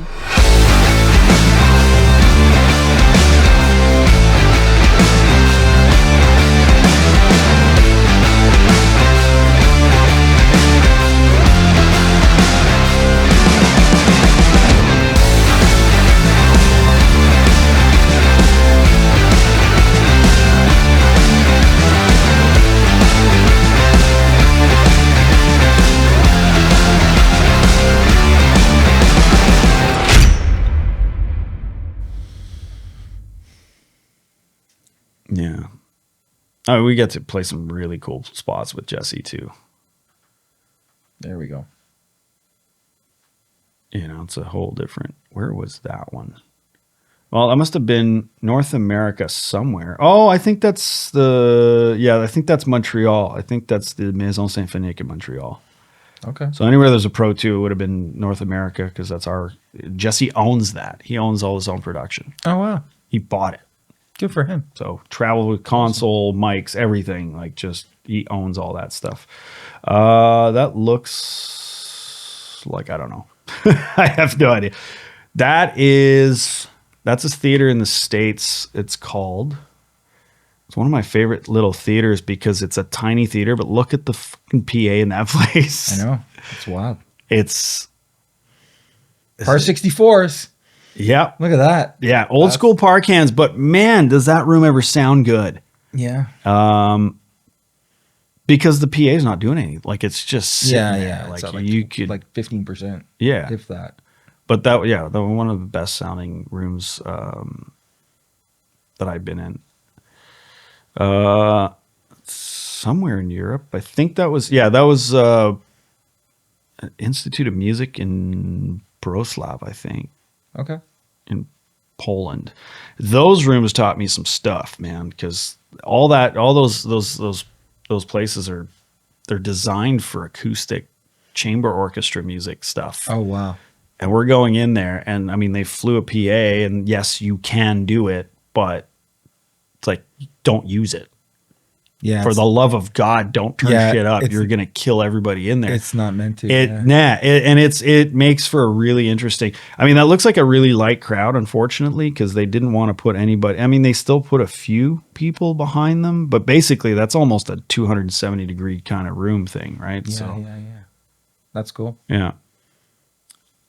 I think it's the same venue, just darker. Yeah. Yep, that's the same. That's Maison Symphonique Montreal. Cool. That's the one. Yeah, that was pretty dope. Yeah, it's cool looking venue. Yeah. And I mean, some of these lighting looks are really, I'm looking at those photos, I'm like, oh man, we've gotten some really cool LDs on the road, because we do not have an LD with Jesse. Very rarely do we hire an LD. And so, yeah, once in a while we get a pretty good treat. Where was that? I wonder. I would have to check the geotags on these photos. It's It's all good. But yeah, some of these we get to play these really crazy old theaters in I mean, I can't wait. Like, I think we're giving Poland a bit of a break there, but yeah, we get to play some amazing venues there. And it's crazy because we'll go there and then we go to France where he's from, and we have to play these small little clubs and do these tiny places. Isn't that always the way? Yeah. I mean, he's from there. Again, he was born there, but still, we're playing these smaller clubs. Although this year, I think we're playing I think we're doing an 800 cap in Paris just coming up. So, oh, that's cool. Yeah, that'll be pretty good. That's fun. Let's talk gear. All right. Favorite console and why? Yeah. Okay, I have to say, favorite overall's got to be like right out of the box. No fancy anything. I mean, I think Digico's where I am the most comfortable. Mm-hmm. I've really grown fond of the D-Live stuff lately because of how easy it is to move around and stuff, and what it can do in a tiny little package. Totally. I've got a rolling rack, console, little monitor arm. You can kind of get a lot of really powerful mixing tools right there. Totally. Audiotronics has nailed it, man. Between all the like Digico, Allan Heath, the whole thing, man. I mean, I use a ton of the Allan Heath stuff here. Yeah. CQ, QU, the new QUs. Yeah. SQ. And then obviously at Productions we have a host of SD10s and Quantums and so on. Yeah. Yeah, they've nailed it. Yeah, they really have. And yeah, for sure. There's no question. Yeah. I'm digging it. I love that. Favorite PA? Ooh, also a tricky one. I just got to mix. I've mixed one show. I mean, look, when you're talking to the high-end PA stuff, whether it's D&B, L-Acoustics, like Harris stuff or Adamson, I mean, got to give it up to the Canadian boys. But sure. VGT's pretty dope. I don't know if you've heard it yet, but it's... Oh, the new VGT from Adamson? Oh, yeah, absolutely. We own it. Okay, well, there we go. Yeah, that's right, because you sold a chunk of the E15 stuff to Brian. I actually mixed on that last Saturday, that rig. Your guys' old rig. So we went all in on that. Kyle was involved in early days on that, and then my brother. Yeah. And Kyle said, you know what? I think we should do this. So we went all in. So we got quite a bit of it now. Because we did the initial buy, but then we did another buy. So we got quite a bit of it now. And now the bigger boxes are coming out. Yeah, I'm excited. I'm excited about that. And my dad just came back. He told me he just came back from the demo. They went to Port Perry and listened to those. And so he's super excited about those too. Yeah. He told me the vertical dispersion of the long throws is like 3 degrees.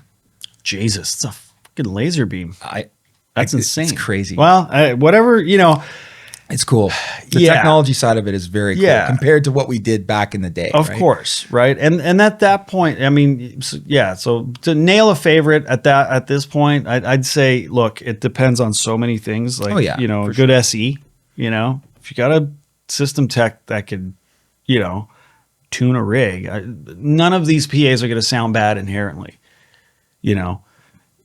If then you can get the extra little 10% or little extra flavor somehow because your SE did their job properly and they're really great folks and they use their ears or whatever. I mean, that makes the bigger difference to me than what stickers on the rig. Totally. No, I agree 100%. I really like the VGT stuff. And then the DNB rig that Creed had out was insane too. Oh, yeah. But DMB. again, their system engineer was amazing. Yeah. Every that day makes sounded exactly the same. That makes a huge difference, for Yeah. sure. And actually, it was one of the things I was going to ask you too about, like, the importance of a PA tech or a system engineer, right? Yeah. Because I think there's a lot of people watch this show and they're like, well, what is that? So for those people that don't realize, what is a system engineer? What is their role? Well, they're basically your quarterback. Because they see you house engineer. Yeah, because they see you at the console and they just think it's like you're the only guy. Right? You're the only guy. Well, yes, and a lot of times that is true. Yes, you know, a lot of I would say, especially where I'm at, where the shows and the venues I'm at or whatever, a big chunk of that. Yes, I'm my own systems engineer. I know just enough about Smart and Lake and whatever just to make things really shitty. No, but well, you know, I can be dangerous. I try not to. But on a show like a large arena tour or whatever, you need a systems engineer to take care of the variables for you.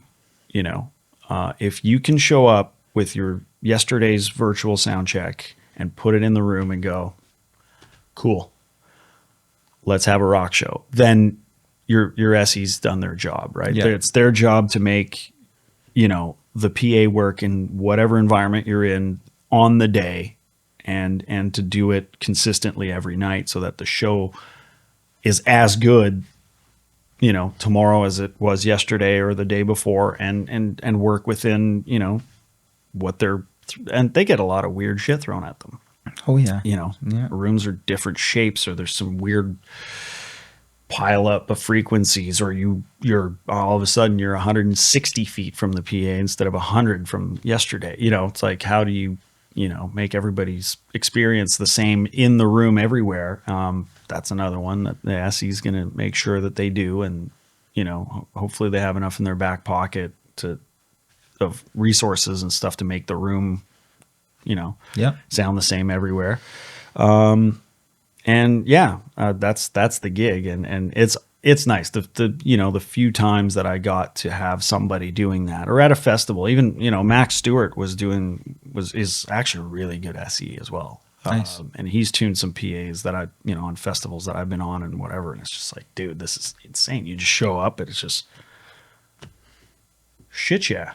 Okay, I'm going to turn the subs down just a bit. And anything you're doing at that point on your master EQ or whatever is because your mix sucks. It's not the PA that's messing it up, right? Like, it's like, okay, I got to, okay, you know what? It's a little tubby. That's me. Yeah. You know? Yeah. So that's the move. Like, that's a nice feature of touring. Of touring at that having an level. SE. Yeah. Yeah, totally. In-ear monitors, you mentioned that Jesse carries. Yeah.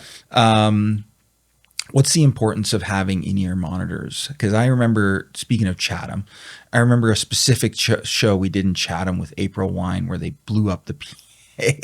But I still remember that band. That band, really? Come on. No, I know. Of course. and I remember that band. This is early 90s, and I remember we were setting up this monitor rig, and I'm going, this is crazy. Yeah. It was like double fronts, double butt wedges, three-way side fill. Oh God. It was insane. Yeah. And you know, in the end, obviously, like, Miles lost hearing, of course. you know, but that blew my mind. And then, you know, nowadays, you know, a lot of people are on ears. Yeah, I think most people are. They've gotten that much better. Yeah. Right. The technology for in-ear, just the buds, right? You get a decent, you can, you know, get a half decent set of generic buds, or even better than you know, your best headphones from 20 years ago. But Yeah. you know, the wireless, again, within reason, if you're using decent quality equipment, you can get a nice, fulfilling sounding mix in your ears, and you don't have to kill yourself doing it. I mean, there are still dangers, because I think most musicians still run their ears way too loud. You know, and a few examples exist. And I've heard mixes, you know, I don't do a ton of monitors except for with Jesse. Those guys are pretty reasonable. I don't think they're, you know, Pretty but low stage volume. I've heard Ian's mix, and that's terrifying to listen to. Gowan's mix is terrifying to listen to, you know. Sure.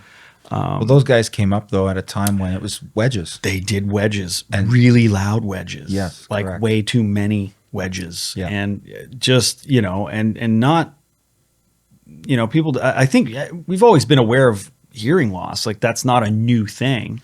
But I think people are more concerned with it. I mean, I did, you know, going back to, I think the loudest shit I've ever done is Public Enemy.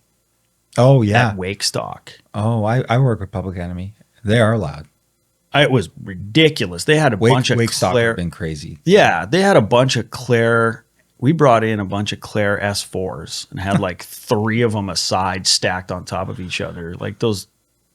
And on top of it, they sounded terrible. Like they're just loud, insane boxes and that close. They'll take the fucking paint off a car, right? Mm-hmm. And that was, you know, like as loud as you could make it. And their guys, their crew folks, it was, you know, Sean Palmer, right? Yeah. Yeah. So Palmer was doing front of house. I was on monitors on deck on, I think I was on like a Soundcraft, like SM24 or something like that. Okay. Like just analog, really analog. And anyway, and I had like those as side fills, and the drummer had like the half S4. I think they were called R4s or something.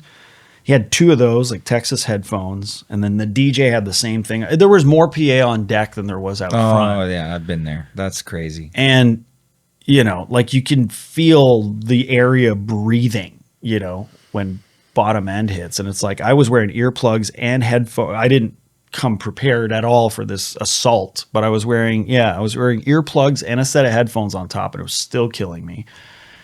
Wow. And we did those shows, and I was like, okay, this is ridiculous. Yeah, you that's like crazy. Every wedge, there's like a row of wedges all on one mix down front, and then every musician, they had a full band on that tour, right? Oh, wow. And I remember getting comms I couldn't really hear, but Palmer was like, dude, he's like, it's insane. I don't have any of the DJ rig in the PA.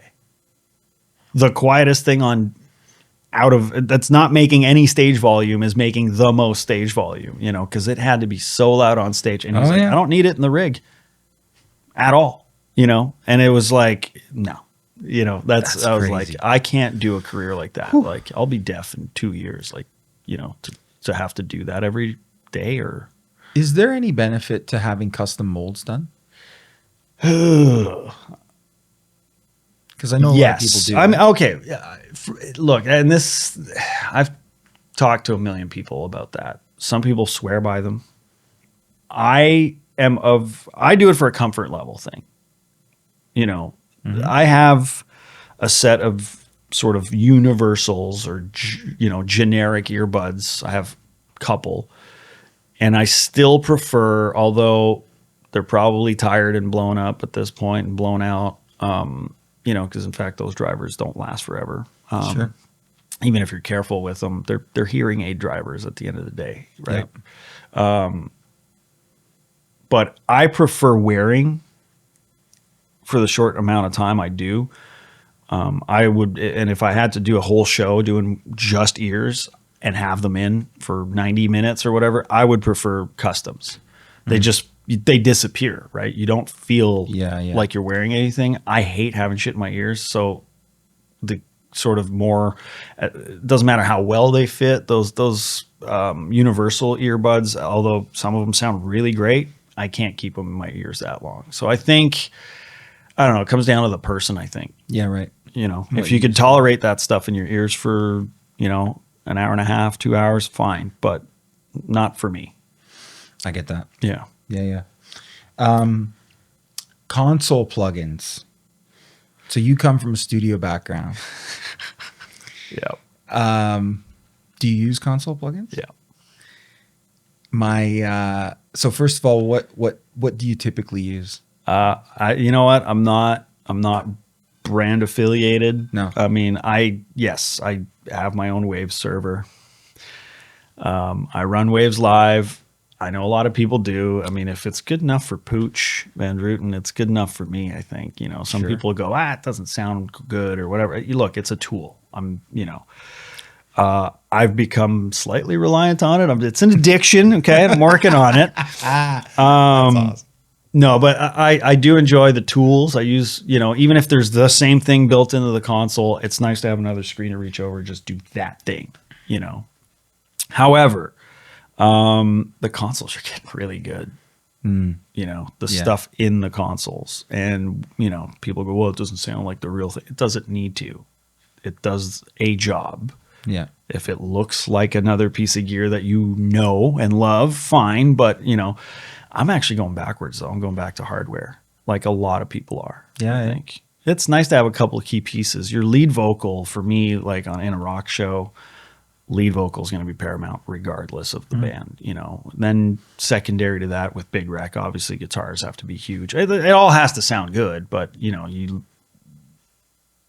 what's the number one complaint ever that you'd ever hear at any show? I can't hear the vocal. Mm-hmm. I want that to sound the best. Like that's telling the story, all that So stuff. you carry a vocal strip with you then? Of sorts. I mean, I've been, when I first started with the big rec guys, I was talking to Ian and going like, so what do you, how do you like the band? How do you want this presented? I always try to do that with a new artist that I'm working with. And how do you want, and he's like, man, I really like, and I worked with Ian on the records. So I kind of know, if you listen to his records, even the old ones, the new ones, like everything, there's a sound to his vocal on those records. Yep. It's pretty compressed. He loves that sound. He likes the hard, plosives and the hard C's and T's and stuff, and that kind of bite to, sounds like a FM radio guy. Yeah. Without all the bottom end. But yeah, so he likes that vibe. And I was like, okay, well, the most consistent thing I'm going to be able to do that with is a distressor. So I bought 2 of them to be able to do that. Plus he owned one. So I put that in the rack. So I have 3 of them on the gig, and I just find stuff to put it on. I love the sound of that box. Absolutely. And they're not as finicky as a lot of other stuff. But yeah, plugins definitely. I use Waves, and then I love the UA stuff. I run an old silver UA Apollo with a couple of reverbs on it. I really like their reverb models. Like even to this day, I'm not a huge fan of the built-in Digico reverbs. I don't love the way they sound, and so I have a couple of like my vocal reverb, and then I have a Magic Secret reverb that I use on certain things that Nice. I love doing. But other than that, it's not, I can build a show without all that. Sure. Truth be known, it's like they're nice to haves. They're not, I do love dynamic EQ though. Oh yeah. That's if I don't have that on whatever console, I don't care what it is, if it's built in or if it's a Waves, F6 or whatever. Dynamic EQ is my jam. I love doing it. Yeah. It's a really powerful tool. Totally. Is there such thing as too many plugins? Yes. I know the answer, but I just want to hear you say it. Absolutely. And sometimes I catch myself. You get built into a show file if you've been running a show file for a while. The best thing happened to me actually. Rather recently, it's a little embarrassing to say, but I lost a thumb drive. Oh, I was about to back it up. I'm like, I should back this up. I haven't done that in a bit. And I plugged it in, and it fucking it shit the bed. Oh, Right then, as I'm trying to back it up, and I'm like, cool. And it was the best thing to have happened anyway, because I know how to build my show file. I just went into the offline, rebuilt it. I have a pretty good idea what I'm doing, like in terms of where, what I was EQing and where and how. But I was like, you know what? I'm going to start a little fresher. Sort of built a starting point, and my show sounded immediately better. You just get into the weeds with that stuff, I think, over time. Yeah. So that's the danger with running your own console or digital desk where you're loading a file and you're reusing the same thing for convenience sake, especially when you're doing fly-ins and stuff, you show up, plop it in. I had a show where last summer where, you know, I'd spec'd out the console. I asked, hey, do you guys have a Waves card in that thing or whatever? Yep, no problem. And I showed up and they didn't have a Waves card in the desk. So I was like, okay, what do I do? Well, what else do I own plugin wise? And I just, you know, replaced all the Wave stuff and I went, okay, this is great. You know, I don't need it. But again, it's a comfort level thing. It's sure. Right? Yeah, totally. Absolutely. You know? Auto-tune. Nothing? None of the acts that I work No, with. I didn't think so. No, none whatsoever. It's a thing though. Oh, I know. Honestly, I wouldn't necessarily know the first thing about doing it. I know. Like, it's interesting. I mean, yeah, sure. You set it to the key or whatever. You do it in snapshots and all that. But like, you know, what the latency's like or whatever. Like I've seen a few, the country dudes are running like, I think they're running Apollo with auto-tune running or something. And that seems to be tolerable. Mm-hmm. But yeah, I don't know. it's another world, hip hop world especially. Oh yeah. Like and that's saying. I mean, that could be broken and it would still be, like they're not, I think they're chromatic. They're going chromatic and just nailing it. Right. So yeah, it probably doesn't pull to any specific note really, but it does create a vibe. And sure, if that's your thing, I don't have anything against it. I just, none of the bands I work with require or want it, to be honest. What are your thoughts on AI in this space? I don't know yet. The hopeful part of me says it's never going to replace us, but damned if it's not replacing coding or coders already to a certain extent. I'm sure there will be. I mean, there's already online mastering that's AI or whatever for the studio folks, right? I mean, doing an auto mixer is caveman technology. And it kind of works in certain, not for music, I would say, because that's way too, but for conference audio or whatever seems to work. I mean, so yeah, I could see a time where AI might mix a show. Maybe. You'd have to program, you'd have to give it a lot of commands though, right? I mean, the programming for that alone, I mean, if maybe not in its current iteration of like large language model, whatever, however it pulls all that info to create or make decisions, which is it really, I don't understand it enough to know if it's actually making a decision or just whatever. But there is that thing where you're managing. I mean, and this is what I see certain people do on shows that like, I run automation and snapshots and shit like that on my shows, but I'm still mixing and the musicians are still playing.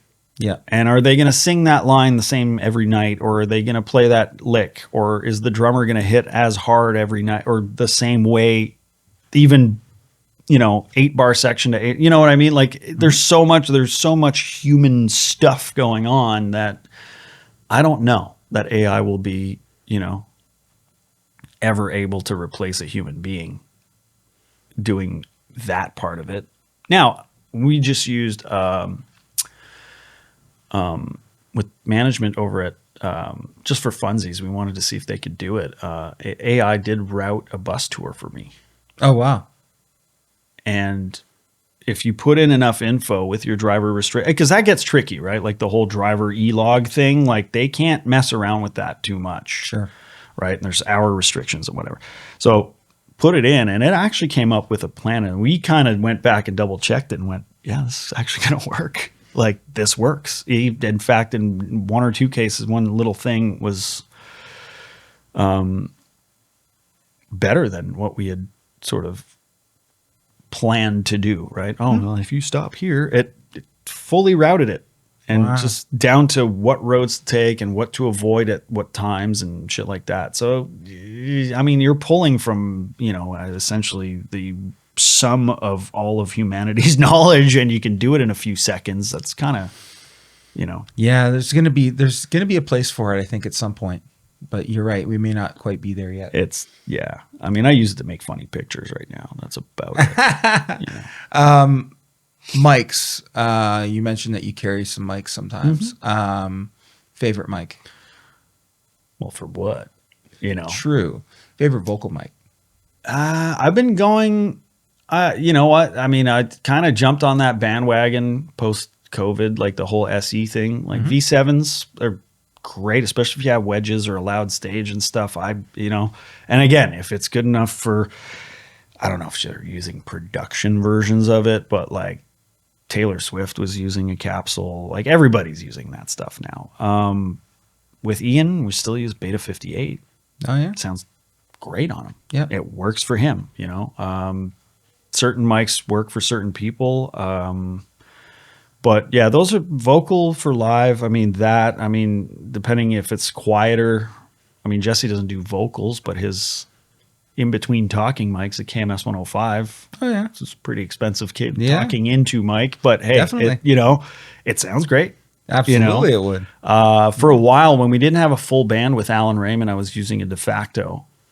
And then when we started bringing in the band, it got a little too noisy on deck. It got really, and he's so dynamic, and I had so much squish on it that it became, a room mic. I could hear the people in the front row singing through it. So I was like, okay, not the best choice anymore.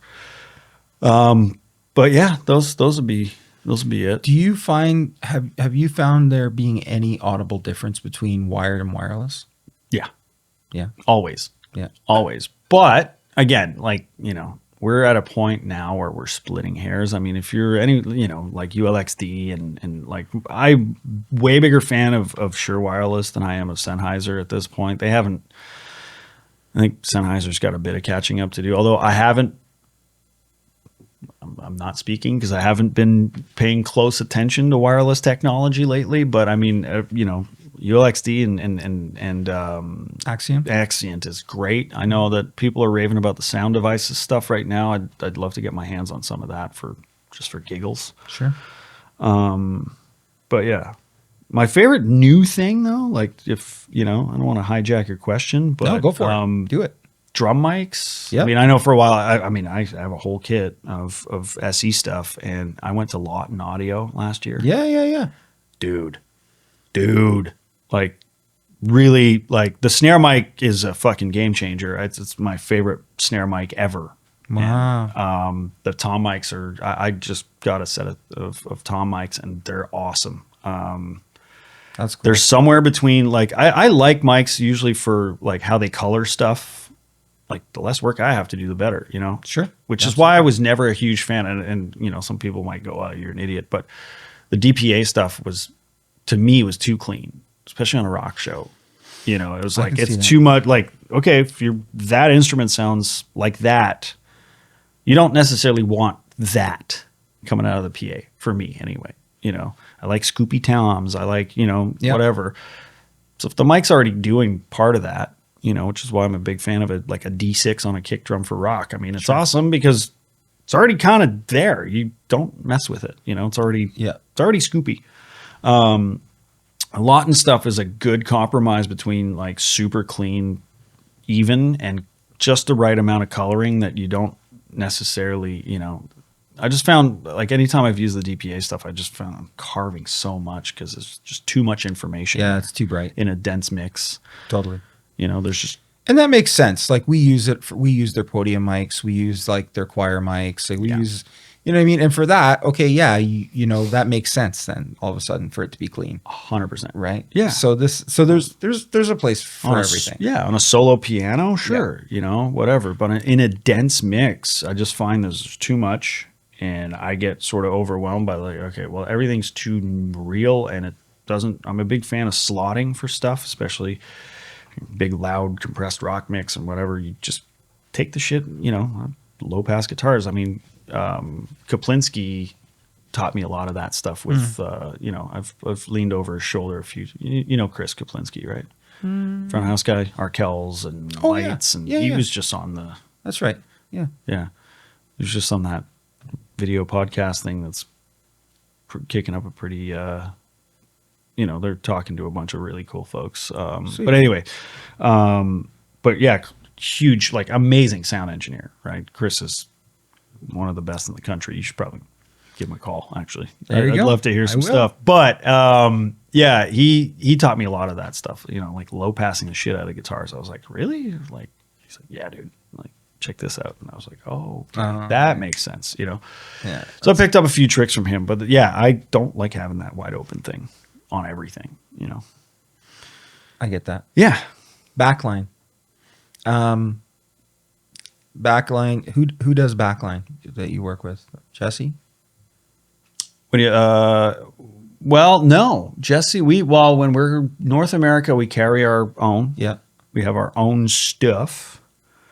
Backline, I mean, depends on the band. Like most bands, even like Big Wreck, when we fly, we Fly with everything, eh? well, no, we backline, backline everything. drums, amps, Yeah. or cabinets at least, because we're not running heads anymore No?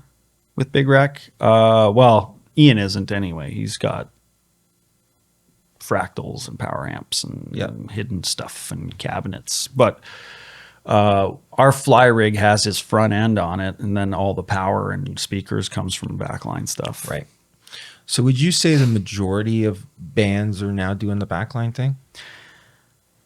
Yeah. If they're flying, like if they're Oh yeah, I mean, especially on a onesie or a twosie. Like, I mean, we've got a tour planned in the new year with Big Wreck. We're gonna ship our stuff because it's across Canada, so that makes sense. If you got enough shows to sort of amortize the cost of shipping, Yeah, right. 6 pallets worth of shit over, yes, or a truckload, it makes sense to ship once and then pick it up with the bus and move it back over yourself. But yeah, for a quick onesie or a twosie, you got to do backline. There's no way. Is there such thing as good backline and bad backline? Yeah. Yeah. Not all backline and backline companies are created equally. No, absolutely not. And, and unfortunately, sometimes it's not even their own fault, right? Like, picture, July Canadian touring festival season. I'm sure you guys have been victim of that as well. You got stuff that's turned around so quick that you send a dog out once in a while, unfortunately, right? It happens. I've gotten a bad amp from a good company before. It happens. Right. Stuff breaks, and sometimes you don't have a chance to catch it. It's how you deal with it at the time that makes you a good company or a bad company. But we've had, well, that's my opinion anyway, but yeah, we've had, and I've shown up and had like the worst, shittiest drum kit I've ever seen in my life. And you just kind of go, okay, well, fuck. It's one show, I guess. You try to figure it out. But yeah, there's definitely bad backline out there. But I think, again, luckily, those get weeded out pretty quick. And yeah. Cool. If there's, this is sort of a question for, I guess, the production companies that are watching this too. Because just like backline companies, not all production companies are created equally either. Mm-hmm. Is there anything in your travels, especially internationally? Because I haven't done production internationally at all. Is there anywhere that really has it down? Like, is there anywhere where you've been? Could be in the States, could be in Canada, could be overseas. Is there like an area or a country that kind of like gets it and has it down? And what? And further to that, what do they do that you think is, that they nail it, that no one else does? Okay. Europe in general, and again, this is a vast generalization, but I think at this point I've toured enough in Europe that I've seen a handful of different countries and stuff. And, I've had one of the worst shows I've ever been on was in the Czech Republic, but then one of the best shows I've ever been on was in the Czech Republic. So there's that aspect, like, bad and good companies exist everywhere in the world. Sure. However, I think Europe has in general, and again, this is a very wide generality, but there's a different point of pride, I think, or a different version of that than there is anywhere else in the world. people really care about how, being an audio person or being a production person, having that chance to do that seems to be more of a, I don't know, people seem to take it a little bit more seriously. And, case in point, we just, I did a handful of shows in the UAE last summer or this summer. And one of the companies, so it was kind of split up. And anyway, but we had one of the companies was doing 2 shows for us. And we showed up on day 1. First of all, our stage plot was built. Like I walked into that venue and I was like, okay, well, I was solo crew on that one too. So I was a little bit scared of what I was walking into. But I walked in and like the kit was basically built the way it needed to be, just based on the photos and I had a pretty detailed stage plot.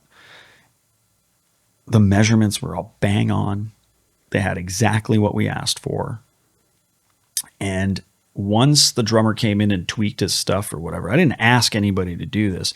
They took pictures and they measured where stuff was. And when we did the second show the next day, we showed up at the venue and it was like they literally took everything and just moved it to a different venue. It was built exactly the same way. Wow. And had loaded my show file from the night before. I showed up and I was like, this is massive luxury. Like this was amazing. So, I mean, that I find is, I think, and you look at the big festivals in Europe and whatever, and you see photos and I've seen this and I've seen it firsthand where you show up and there's a whole staging area at a festival where it's just dead consoles. It's not dead consoles. They're just consoles. So you're on X stage, whatever, and they have a prep area for the incoming engineers, for the guest engineers to go load their file, and they have the same hardware sorted out, the same peripherals, right? Because that was the promise of digital, right? And it was like, you just plug in your key and go. Yeah. It didn't work out that way in practice, right? Because there's so much, the peripherals are so different. You get 18 different models of snakeheads that'll work with the same console. Is it Matty? Is it whatever, right? And Digico's especially bad for this, unfortunately, is that they have so many different infrastructure options that you can't just load your file. You need to do some tips and tricks and know what you're going to see at the other end. Otherwise, whatever, it doesn't quite line up. Totally. But anyway, so yeah, stuff like that. I mean, you see that on large American festivals too, where they have the prep areas and stuff. Canada has a harder time with that. I get that the budgets are different, but having that, well, we're just a little Canadian company, that is the worst thing for us up here, is that sort of, well, we're just a little Canadian. No, don't think like that. Of course, there's the realities of budgets or whatever, but if you've got an M32 at front of house, then have another one ready for the next guy or something, Sure, or make sure that M32 is in good shape, at least that. Yeah, at least there's no missing fader caps on it, or unless your kitchen is amazing. Well, even then, right? True. I'm joking. I'm joking. That is also true. It's but yeah, no, I get what you're saying. Well, yeah, I mean, just whatever you got, polish it up. Yeah, no doubt. So no, for sure. Clapped out whatever console, they'll just get a paintbrush on it and clean some of the dust off of it or something. You know? Yeah, have some pride for your gear and for your craft, right? And what at least that's what I'm hearing for sure. Yeah. What's coming down the pipe for you? You said you're going to Europe? I leave on. Well, okay, no, I'm going to Edmonton real quick. I'm just doing a one-off to Edmonton. Leave Thursday, and I get home on Saturday, and then I fly out Sunday to go to Europe. Oh wow! And now you're going where? UK and we're doing 5 shows in the Netherlands, so all around Amsterdam. We land in Amsterdam and just kind of do the little circle around there. Belgium and France, and then from France we go to the UK. Do I think another 6 shows in the UK, and then fly home. Nice. Yeah. Sweet. Yeah, 2.5 weeks ish.